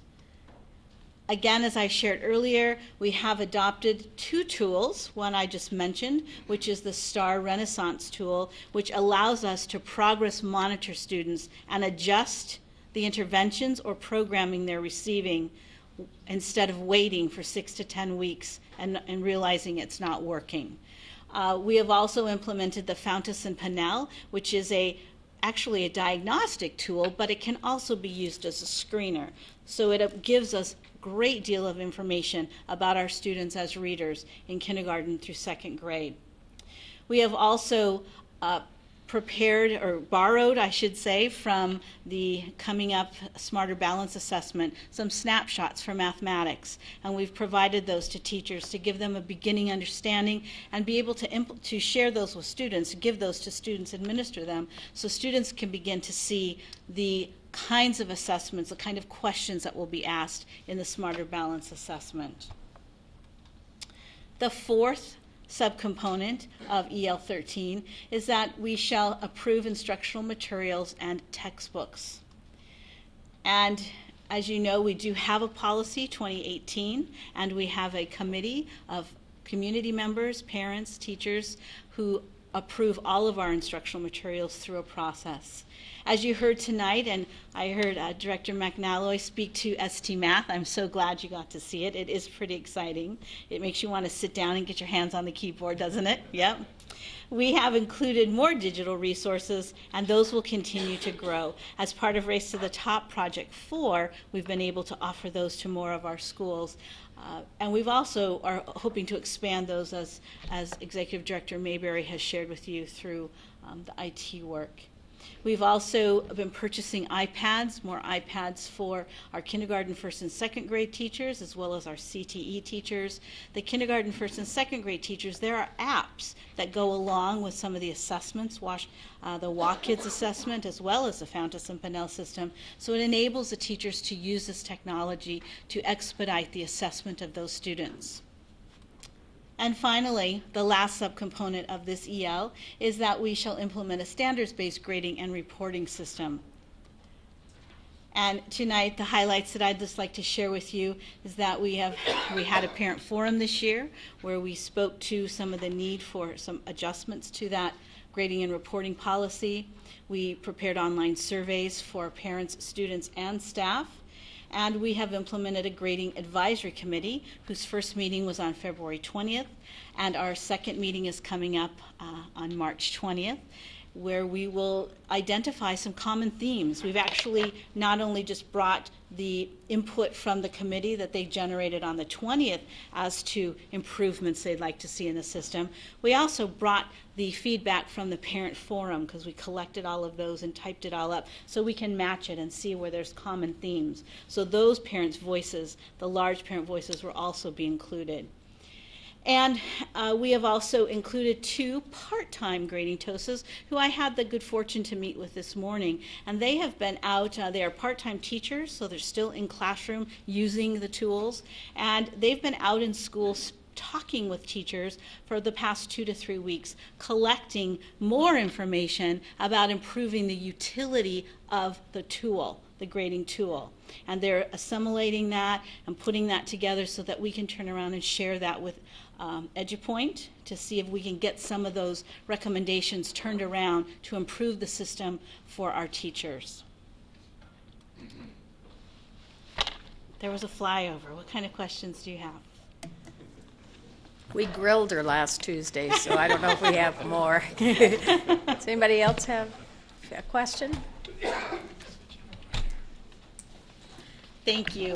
I just had a youth, I know a youth that was at the meeting and enjoyed thoroughly learning, and also enjoyed thoroughly the small conversations that were had at that grading advisory. So I got feedback on that and really felt that they were part of that group and what they said was valued. So thank you for including them in that process. Now we're going to EL 16. Vince, the title is Advanced Program. Good evening. I'm here tonight to talk with you a little bit more about EL 16, the summary I have for you. I presented this at the work study last week in full, so we had a great discussion that evening. Just to remind all of what EL 16 addresses, in this report we'll be reminded of the reason why we conduct academic acceleration programs and why we have them in place, and what we know about the data, what we've learned so that we do not fail to ensure advanced programs and coursework is available to all students. I want to begin by sharing with you first that according to a recent survey, a majority, 82% of Federal Way students, regardless of their demographic background, wanted to complete a 4-year college program. They said, I'm in. I believe it is a collective understanding that a major focus of upgrading students to academic accelerated courses is to increase the student's chance of successfully completing a 4-year college program. And the reason we are focused on academic acceleration program is that research shows that the academic intensity of a high school curriculum is the leading predictor of post-secondary educational success. It's the #1 indicator of success if they've got an academic accelerated course and completed it in good standing. So I think we really have an obligation to expose as many kids to this level of rigor. So here's what we know. The following data informs our next steps and our focus. Here is a graph that shows the data of our enrollment numbers of academic acceleration courses by grade level and with totals. This span of data is collected from, well, you can see from 2009-10 to 13-14. Last year, our August enrollment took a dip, if you recall. So we took some calculated aims at specific targeted gaps by changing our behavior and practices. We became very student-centered and intentional in personalizing education for students. And we took really great pains in educating parents and students about the benefits of academically accelerated courses. And then we provided support where it was needed to retain students once they got in the program. And as a result, you can see in the totals there that we've increased our total enrollments fairly significantly in 11th and 12th grade. Here's a graph that shows the same data, 11th and 12th grade students by comprehensive high school. Again, showing the total numbers at the end. And again, all schools showed a significant increase. Here, this graph here shows the ethnic distribution of students enrolled in advanced courses, 9 through 12, per comprehensive high school. And the total numbers that are associated with those groups. And I like this comparison here. This is the same graph showing the comprehensive high school, or the comparisons of ethnic enrollment by school as in comparison the last 2 years, 2012 and 2013. Statistically, we either increase or maintain our enrollment, which is really great work when you think about kids graduating and having to really fill those seats again, moving up. So we have a lot of reasons to celebrate. As Director Moore said, we were recognized for this work. So not only did we show growth in students of color and maintenance of those enrollments, we showed significant growth in total enrollment between 2009, 2012, 2013, 14. And I can share with you that almost all the academically accelerated course participants also took corresponding exams. And we are also being recognized locally and nationally for our work through various research papers and articles and award ceremonies. So what have we learned given the data and having had a chance to analyze and evaluate the continued implementation of this program? Lots of words on this page, I apologize. But worth noting, I won't hit them all. We learned how to build on our own efforts to maintain and exceed our goals in a timely and effective manner. We increased enrollment through our auto enrollment policies. We are now well into establishing an early warning indicator system that catches students struggling early and getting them back on track. And we've been awarded about a $35,000 grant through the Roadmap program to support this work. Each school, comprehensive high school, has developed an academic acceleration intervention program. Teachers are actively collaborating with grade spans to make sure that we're handling those transitions between 8th and 9th grade, which are significant transition times for kids, and maintaining an AVID at each school, AVID program. Recently, this year, Thomas Jefferson, Kyle, and Totem were authorized through a rigorous MYP-IB authorization team study, which is very important for them moving forward. Todd Beamer, Sequoia, and Illahee have become MYP first-year implementation schools with a plan to send the second half of their staff through training this summer. So they'll have a whole staff involvement in that rigorous program or set of skills. We are also paying close attention to personalizing education for kids. This has been, I think, a significant movement on our part. The Race to the Top funding has enabled Federal High School in Truman to hire academic acceleration coordinators. They've established some PD series for teachers. We're establishing an academically accelerated course cafe for kids to support them. And we're looking at professional learning communities for our teachers to collaborate with the academically accelerated issues. But we're also really excited about this no longer being a policy, but a culture in our district.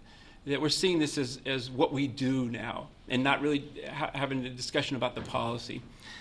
With that, at each high school, our staff has personally interviewed students, they've contacted parents, they've shared information, they've automatically enrolled kids. We have parent orientation nights, some morning and afternoon. Schools are doing a great job in communicating that piece. They're getting the kids' classrooms and talking to the 10th graders about the importance of academically accelerated programs. They're putting in newsletters. They're having advisory teachers address with kids. So a lot of information is being shared between and among parents and students. I put this slide in because I'm pretty proud of the work that's being done nationally. EdTrust is a national education research organization, and they recently published a report about finding missing students in our nation that are not taking academically accelerated courses but are qualified to do so. They cited that AP, Cambridge, and IB courses are powerful means of disrupting the high-end achievement gap, especially for our low-income and our students of color. They reported that if every school focused on this work in finding missing kids, that we would almost entirely eliminate the participation gap. Imagine. They highlighted that many schools have successfully eliminated the inequitable patterns in students taking these courses, and they offer our story in this report as an example for others to follow. The website link at the bottom, and this will be on our hopefully our website at the district, gives you a chance to look at this research paper, and it highlights Federal Way and the good work that we're doing here, great work that we're doing and continue to do. That concludes my summary. Thank you. Questions? Comments? Questions? I just wanted to say I really appreciate the work, and it's amazing what you can do when there's money that's attached to it. Specifically want to talk about the money that's coming in through Race to the Top, and today I had a chance to be at the early warning indicator system convening that you addressed with Dr. Robert Balfance from Harvard Everyone Graduates Center, and the whole concept in the district and the 7 roadmap districts, but there was interest across the state. That's right. And people that were there is really looking at attendance behavior and course performance as indicators, but in addition to that, looking at other success measures that may or may not be as visible as a grade might be, that are really looking more at social emotional issues that impact student and student achievement. And if you flag students who have attendance at less than 80%, have a behavior referral, and have a course failure in math and English, and you pair that with these other measures, that you oftentimes see a picture and a story on students that collectively, unless you looked at it that way, you would not ever see. Right, it's very And I balanced. think the work that's going to be happening in the district, that is already happening, can only help support and also move us toward the outcomes we're looking for on the other end, which is greater graduation rates, because the focus of this is really middle school. And as I look at this, these are things we need to be looking at really as children enter school and start doing these interventions early on, so we set a stage for success. So thank you so much for the work, and I'm glad there's money behind it. Further comments or questions? If not, thank you very much. Very welcome. Thank you. Now we're moving on to one of the scarier topics, and that's the state budget update. Oh, now we're moving on to one of the scarier topics, the state budget update. Sally? Thank you, President Gregory, members of the board, Deputy Superintendent Davidson, members of our staff and community audience. I think this year we can actually recognize that we have a different conversation in front of us. And so first, I know you guys have been sitting for a really long time and listening for a very long time, so I won't take 25 minutes to go through this.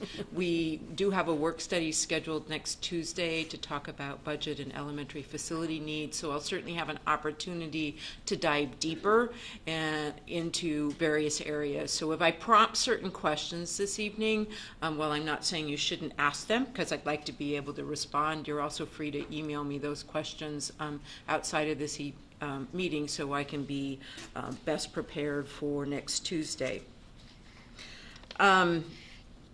Erin Jones shared with me before I get deep into my presentation that today she had 10 of our students down in front of the House Education Committee talking about the value of AVID, Advancement by Way of Individual Determination, which is a program that we have invested local funds in over the years in our pursuit of making all students college ready. And so I just wanted to share that with you because I wasn't aware of that activity, and I'm always pleased when our students can speak to our elected officials, because I think that message resonates with elected officials much more strongly than when I go down and testify about why we need more money. They're used to hearing me say that. So I think the first thing I want to do to lay out a framework around budget planning for 2014-15 is to talk about timelines. And you'll notice that the first thing that pops up on the screen is that it's subject to change. So some of the timeline pieces that are key for us is we know the legislature convened on January 13th for this second year of the biennial budget, which is scheduled as a 60-day short session. We know it was the Senate's year to release their budget first. They released a budget on February 24th. The House released their budget very quickly after that on February 28th, and has actually gone so far as to already release an amended Senate budget, which is highly unusual in the budget deliberation process. I'll show you another slide about what more typically happens. The legislature is scheduled to adjourn, if they're on time, on March 13th. If they actually adjourn on time, it will be the first time I think they have been able to adjourn on time for 5 years. I think it has been not the rule, but this will be an exception, and hopefully an exception that they can continue to follow if we're not in the middle of a tech bubble burst or another great recession. Following our typical timelines, I will bring different components of the budget update to you at each of the board meetings between now and May 13th, when the superintendent is tentatively scheduled to forward his budget recommendation to you. We have historically held 2 public hearings related to budget. We're only legally required to hold 1, but we like to give our community the opportunity to have 2 opportunities to respond to that budget. The first public hearing is currently would, following past patterns, be scheduled for June 10th, with the second public hearing and adoption scheduled for June 24th. Again, this is just the timeline with pretty much everything being subject to change between now and August 31st, which is when you legally are required to have a budget adopted. As a reminder, I think to all of us, we know that our state has new funding formulas and a new resource commitment. The resource commitment came through Substitute House Bill 2776. This slide, you will notice, was first prepared by OSPI 4 years ago, almost 4 years ago, in May of 2010. Prior to the McCleary decision and prior to understanding the depths of the Great Recession. There are 4 major components to the new funding formula: full-day kindergarten, K-3 class size reduction, an enhanced funding formula for material, supplies, and operational costs, which is referred to as MSOC. Some of you have been around for a while, used to hear this referred to as a NERC, and for fully funding basic transportation. So you can see the plan for 4 years ago about how they intended to phase this funding in. I'll just remind you that even though the blue column for 2012-13 included that word must, more funding must begin, that did not happen in 2012-13. We are seeing some compliance with funding 2776 in this biennium, the 13-14 year that we're currently in, and 14-15 due to the McCleary decision. Okay, shifting back to more of the legislative picture. As I mentioned, this is a short session, 60-day session scheduled to run from January 13th to March 13th. The bulk of the work that gets done related to budget is really around what is called the 14-15 supplemental budget, because the legislature adopts a biennial budget. So last session, they adopted a budget for 13-14 and 14-15. So typically planning for the second year of the biennium is an easier process for school districts. We haven't seen that happen for a while, but hopefully we're back in that sort of groove where the 14-15 supplement budget makes minor modifications to the budget that was adopted in the first year. Again, as you pay attention to legislative news through whatever venues you choose, it's always important to remember that there's a governor's budget, there's a House budget, and there's a Senate budget. Sometimes there's more than one, depending on what's happening. Governor Inslee released his budget on December 17th. As I mentioned, the Senate released their budget on February 24th. That's Senate Bill 6002, and the House released their budget, Substitute House Bill 2185, on February 28th.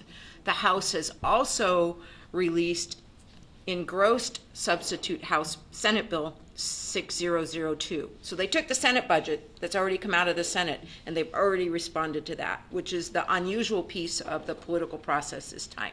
Usually once you have the governor's budget, the House budget, and the Senate budget, lawmakers go into what they call conference, and they create a final conference budget. I always call it the compromise budget, but they create the final budget. That is what we're expecting to see by midnight on the 13th. Although I had heard rumors it was going to be released today.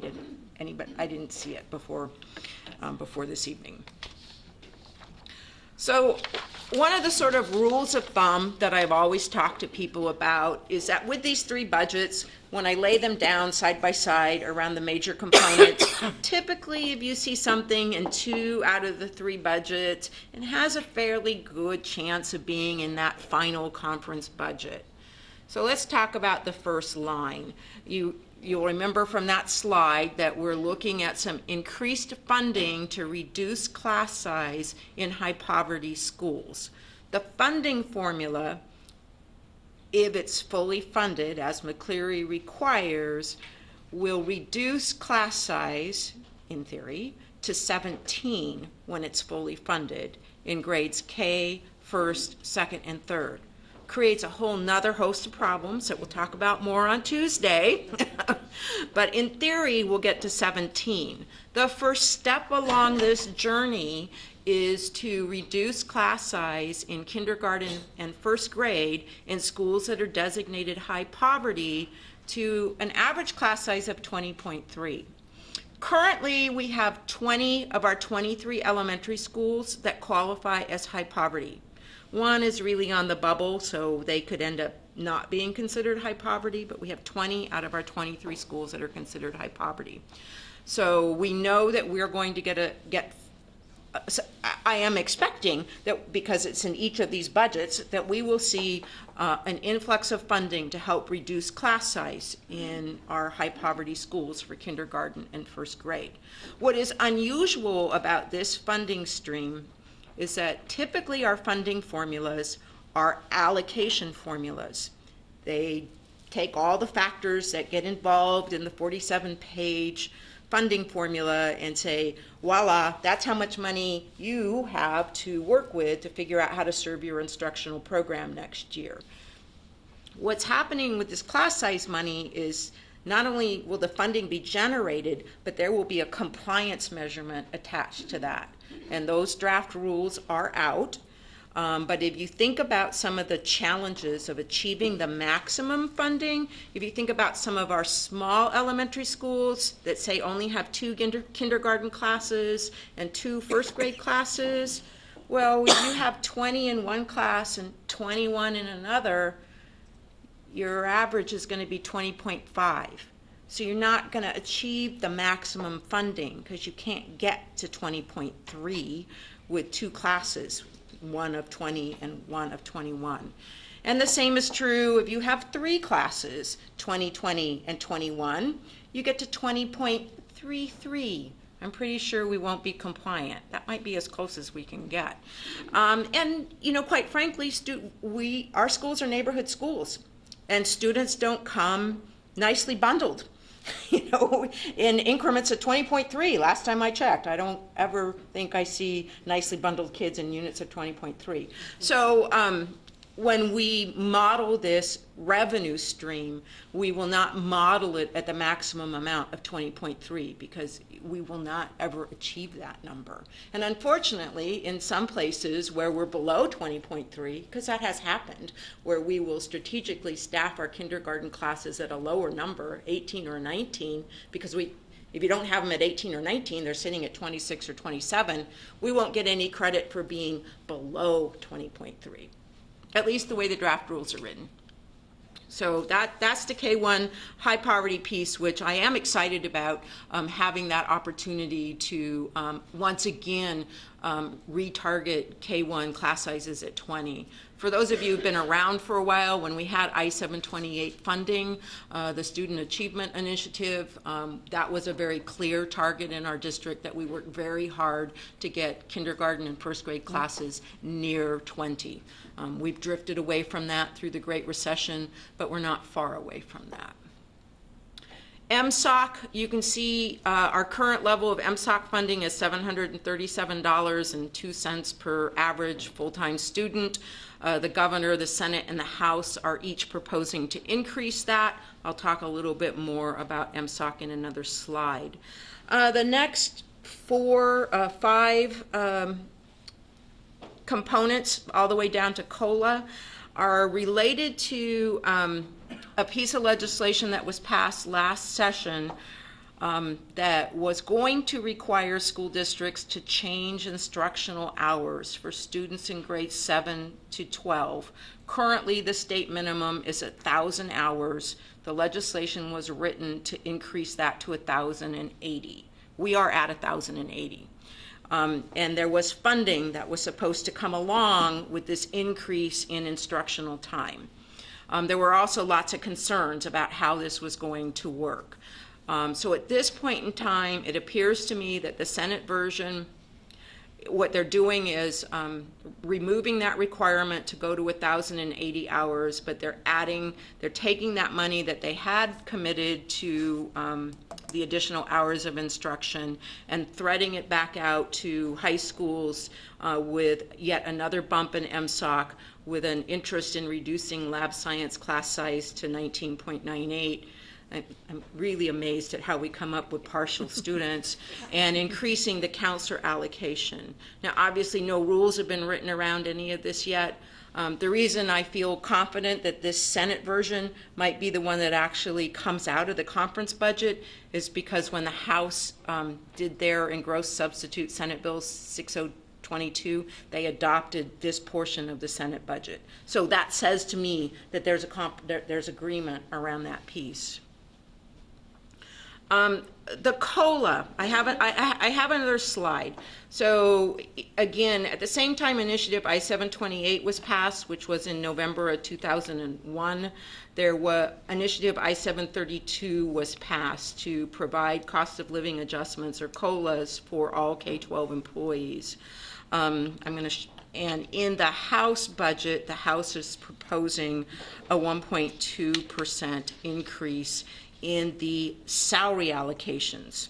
So let me show you this next slide, because I think, again, this is an important component to understanding K-12 funding. The state provides a salary allocation off something called the LEAP schedule. It is not an actual salary reimbursement or a salary mandate or requirement, except for certificated teachers. So we get LEAP allocations for certificated staff, which we more commonly call teachers. We get LEAP allocations for administrative staff, and we get LEAP allocations for classified staff, the staff that you recognized tonight in that proclamation. And you can see the last time a COLA was implemented was between 2007-08 and 08-09. That was the last COLA through Initiative I-732, so virtually 6 years ago. well, it will be 6 years if nothing comes through in 2014-15, that was supported by the state.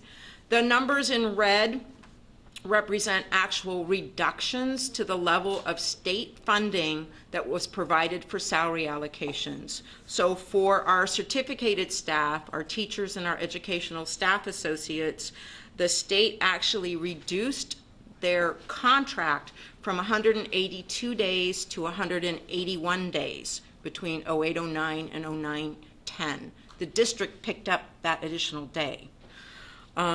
Between 08-09 and 09, or the next year, the state reduced another day from 181 to 180 days. They can't reduce it below 180 days because that's what's required under state law for the minimum number of student contact days is 180. So again, the school district picked up that and continues to pay for the 181st and the 182nd day through the tri-schedule.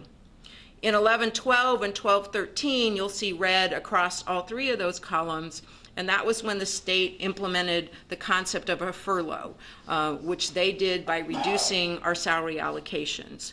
Once again, the district with board support moved forward to sustaining salaries for our K-12 employees. We did not implement furlough days, which meant our revenue was reduced, but our expenditures stayed at the same level. So when you look historically at our fund balance, you'll see that we've been spending more money than we've been getting, and that was largely due to the furlough days in 11-12 and 12-13. Again, as the legislature adopted this biennial budget for 13-14, they restored the furlough concept, so they restored our levels of funding back to the same amount we had in 2010-11, but COLAs were not proposed for 13-14 or 14-15 until we saw the House budget on February 28th. I think another piece to remember, since it's been so long since we've had a COLA, is that when the legislature funds a COLA, they only fund the COLA for the units for the staff that are funded through the state funding formula. So there's no obligation for the federal government to provide the same amount of COLA or necessarily for our local levy to increase to cover that local COLA. So the general rule of thumb for us is that for every 1% COLA that gets passed through or 1% increase in retirement rates, it costs us about $750,000 in unfunded COLA. And again, since it's been 5 years and we have new funding formulas, we kind of need to walk back through that and revet that number and make sure that's still the same right rule of thumb for us. But I just want to point that out because that could become part of our conversations about how we balance budget when you have an expectation that that COLA is going to be increased to all employees, not just those that are coming through the state funding formulas. Couple other educational issues that are out there that have implications specifically for budget. One is the implementation of the new LAP, or Learning Assistance Program requirements. This came out of legislation last year, and it gives us a year to figure out how we're going to implement our new LAP requirements. The big changes are is that we're required to spend LAP dollars in schools where less than 40% of our students are meeting the reading target in K4, but it also expands our ability to spend LAP dollars. You'll recall this is how we added all-day K to the 7 elementary schools that are not state-funded all-day K. We've never been able to spend LAP money that way before. LAP money is now also recognizing that behavior intervention may be something that needs to be supported, and it specifically allows us to support 11th and 12th graders with credit retrieval. So there are plans in place, or not plans in place, but there are discussions underway about our best strategies for realigning our LAP dollars.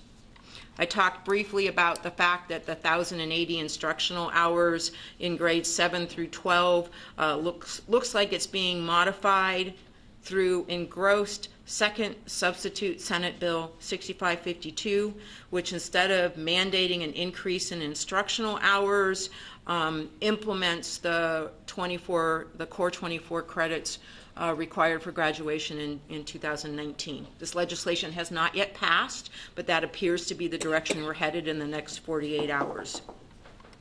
We know there is some controversy related to Washington State's No Child Left Behind federal waiver, with the requirements for student performance being tied to teacher and principal evaluation. The bill that has been introduced to address the Department of Ed's concerns with our current evaluation system is House Bill 2800. In the event that this bill is not passed, or some appropriate, whatever the Department of Ed is requiring to be passed, is not passed this session, it is my understanding that we will revert to the NCLB requirements, which have some financial sanctions in them, and so we'll be, trying to put our arms around what that might look like as we go through building the 14-15 budget. And obviously, there's still some federal sequestration impacts out there that are feeling a little soft and nebulous, but I don't want people to forget about them. Physical plant constraints, or the size of schools, and trying to figure out how you're going to reduce class size to 17. I mean, the good news is on the capital budget in House Bill 2797, they have proposed supporting $700 million in school construction funding that doesn't require a local match to provide more space for kids, ranging from portables to actual classrooms. But to give you some idea of the magnitude of the need for us to take our current K-3 population size to 17 in our high poverty schools, we need 109 classrooms. 109 classrooms. That is probably equivalent to 5 new elementary schools, and probably means we need $150 million. I don't know that we're going to get 150 of the 700 million when we're only one district out of 295 in the state. But it is a step in the right direction, and I will be hopeful that we will qualify for some of that funding. The last slide I will end with, besides the question slide, I talked about MSOC, material supplies and operating costs. Again, OSPI takes each of the budgets, the governor's budget, the House budget, and the Senate budget, and they run formulas behind the scenes to create estimates for us. And I always think it's important to understand that we're talking about estimates, but you'll recall the governor's budget increase was the lowest increase in MSOC.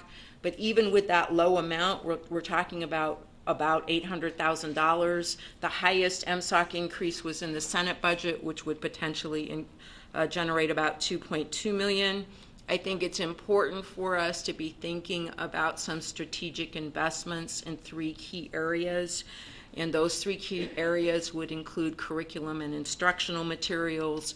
They would include student technology. Even though we have a tech levy, we know our needs are greater. And when you start thinking about the implications of smarter balance, that really, or ST Math, that starts to ramp up that need. And we know we have building maintenance issues that we would like to address that are not funded through a capital project or through the current budget.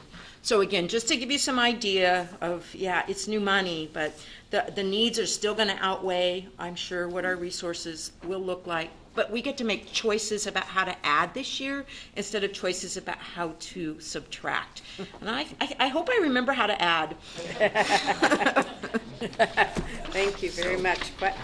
Questions? I just had questions and concerns around, obviously, space. Because as we talk about class size decrease, and you talked about the number of classrooms, we talk about the increase in full day K. For here, we're where we are with full day K, but then we also look at the increase in early learning slots and the focus of the state to create pathways for kids based on where full day K is. It brings up, again, this issue of facilities and how it is that we're going to be able to house those children, or what kind of relationships can we create and opportunities can we create that exist in our existing facilities where young children are being cared for, because those dollars can come into the district, and we want them there in order to have our kids school ready, but facilities will continue to be a problem. Well, and I think that's a good point, to think about early learning and ways to address those needs that don't necessarily require that they be housed in our facilities, but they're still our programs. Correct. So, thank you. Any other questions, comments? I'm sure we'll be discussing this more. Thank you, Sally. You're welcome. And now my agenda says to introduce Randy Kazar. I didn't get which title you were supposed to have this time. I know you've had many. Any of the above. But you are going to talk to us about policy and procedure 3142. They say I'm just like a bad penny. I just keep servicing the service. President Gregory, distinguished board members, Deputy Superintendent Davidson, fellow community members, I am Randy Kazar, Director of Global Initiatives for the Federal Way School District. This evening, you will hear from Sally McLean, Assistant Superintendent, giving a brief overview of the history of our J1 student visas, followed by Christine Corbly, who will review Policy 3142. Before Sally comes forward, I want to thank the past and current school board for their support in helping us prepare all of our students to become globally prepared citizens. And now, ladies and gentlemen, Sally McLean. Thank you. A new face. This is a busy slide, and I am really only here to remind all of us that we have hosted historically foreign exchange students through a process called the J1 visa. So immigration has a variety of different visa types, and we have historically and will continue to have students who come to us through J1 visas. J1 visas have different requirements than the F1 visas, and we are fortunate to have Dr. Corbly here, who has become an expert in the F1 visa arena. But I just wanted to remind us, because this is, I think, interesting information. I mean, in the last 10 years, we have had students from 36 countries come and stay with us for a school year in our comprehensive high schools. On average, we have about 12 J1 students in any given year. The lowest year was 6 in 2011-12, and our highest year was 07-08, where we had 21. You can see that some of the countries that send actually the largest number of students to us include Germany, Brazil, and Thailand. So there is a great cultural exchange that has been occurring, and I'm looking forward to seeing that expand as we are able to offer students the opportunity to attend the district under an F1 visa instead of a J1 visa. So as we're looking to expand our our students who come from around the world and expand to F1 visa acceptance, we needed to look to apply for a CVIS application. But one of the things I wanted us to look at is what's the difference between a J1 student coming on a J1 visa and coming on an F1 visa. And there are some significant differences, and it's why we needed to apply for a CVIS certification. So when a student comes on a J1 visa, they're sponsored by some organization like Rotary or another organization that actually sponsors them, and they have to live with a host family. They can't live with their own family member or something if they actually come here, and they can only stay for one school year, and then they have to go back to their home country for 2 years before they can re-enter the United States. They have to be between the ages of 15 and 18, which is something they have in common, and they can't get a high school diploma from one of our actual schools. They can only get a certificate of attendance. They can still participate in all of the activities of our school as our F1 students can do. So when an F1 student comes to our school district, they can come for a year and only be in a public school for a year, although an F1 student could be in a private school for an extended period of time, but they can only attend a public high school for 1 year. But they can actually receive a high school diploma from us if they meet all of the same requirements as all of our students. They can also apply to our colleges and extend their visa. They do not have to return to their home country in order to continue their educational experience. So they can actually extend their educational experience in the United States. And they do not have to be sponsored by an organization. Many do to get their living arrangements made, but they don't have to be sponsored by an organization. They can live with family members if they choose to, or others as they're being hosted. So those are some significant differences. They're also more closely monitored by Homeland Security since 2011. And so that's what the CVIS certification is about. Oh, we went backwards. So that's what CVIS is about.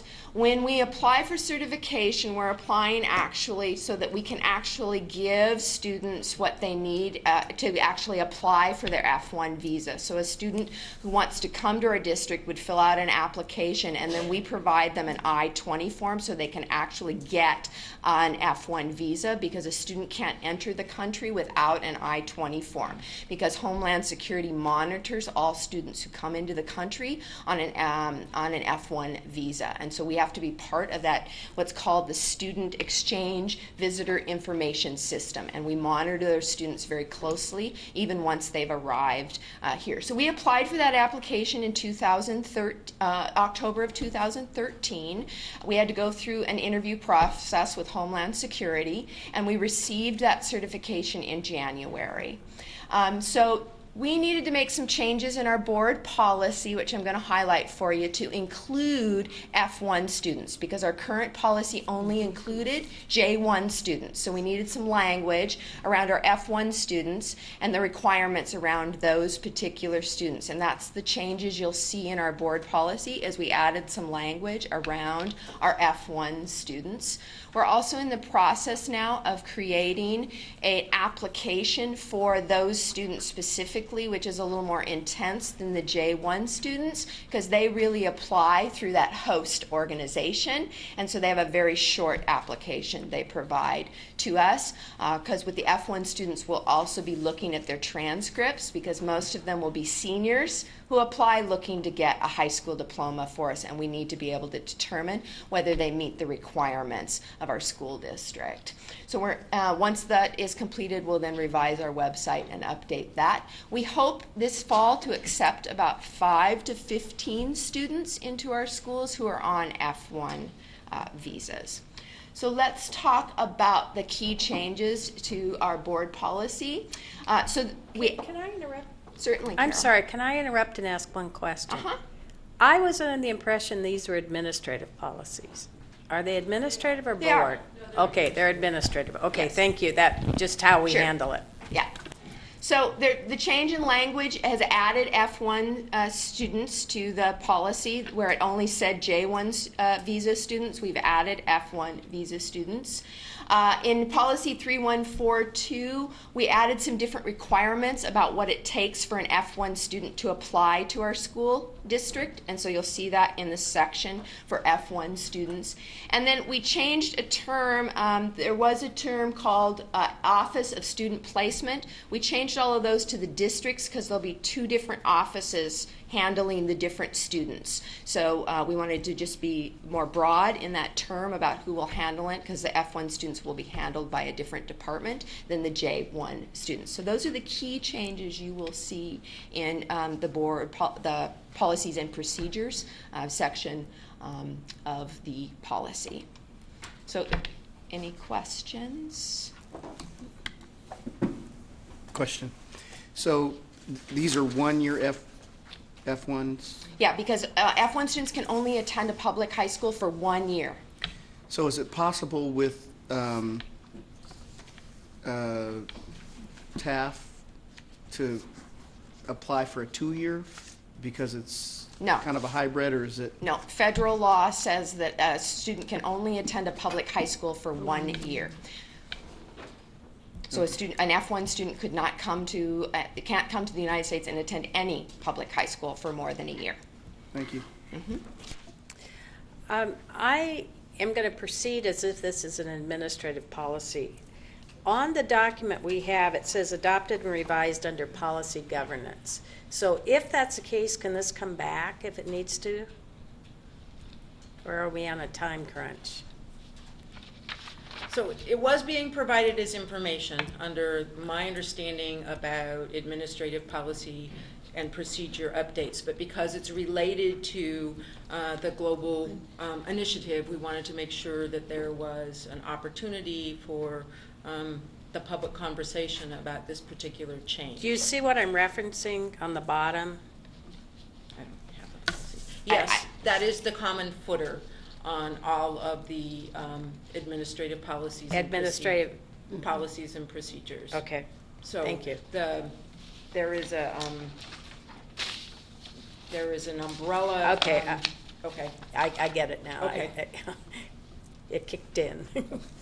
Go ahead. Any other questions or comments? No, I think, but this will be a great piece of information to include as we gather our global advisory to talk a little bit about not only what we're doing internally and externally, but how we're kind of creating that flow and also another opportunity and revenue stream for the district. I did have one question.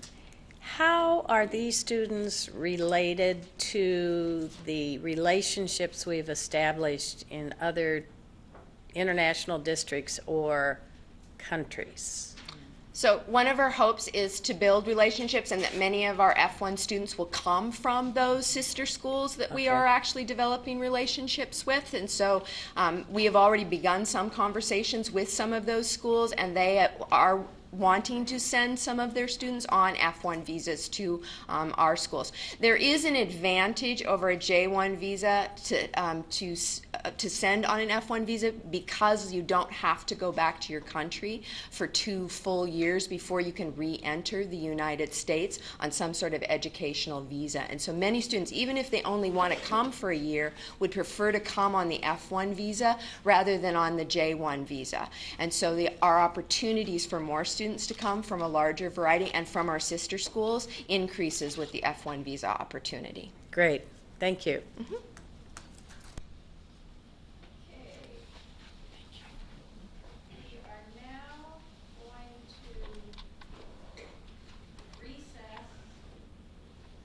Sorry. We're now going to recess the board meeting and go into executive session, after which we will come out and report in open session and adjourn the meeting, the results. This executive session, and correct me if I'm wrong, Sally, but is for to discuss personnel and negotiations. That's correct. Thank you.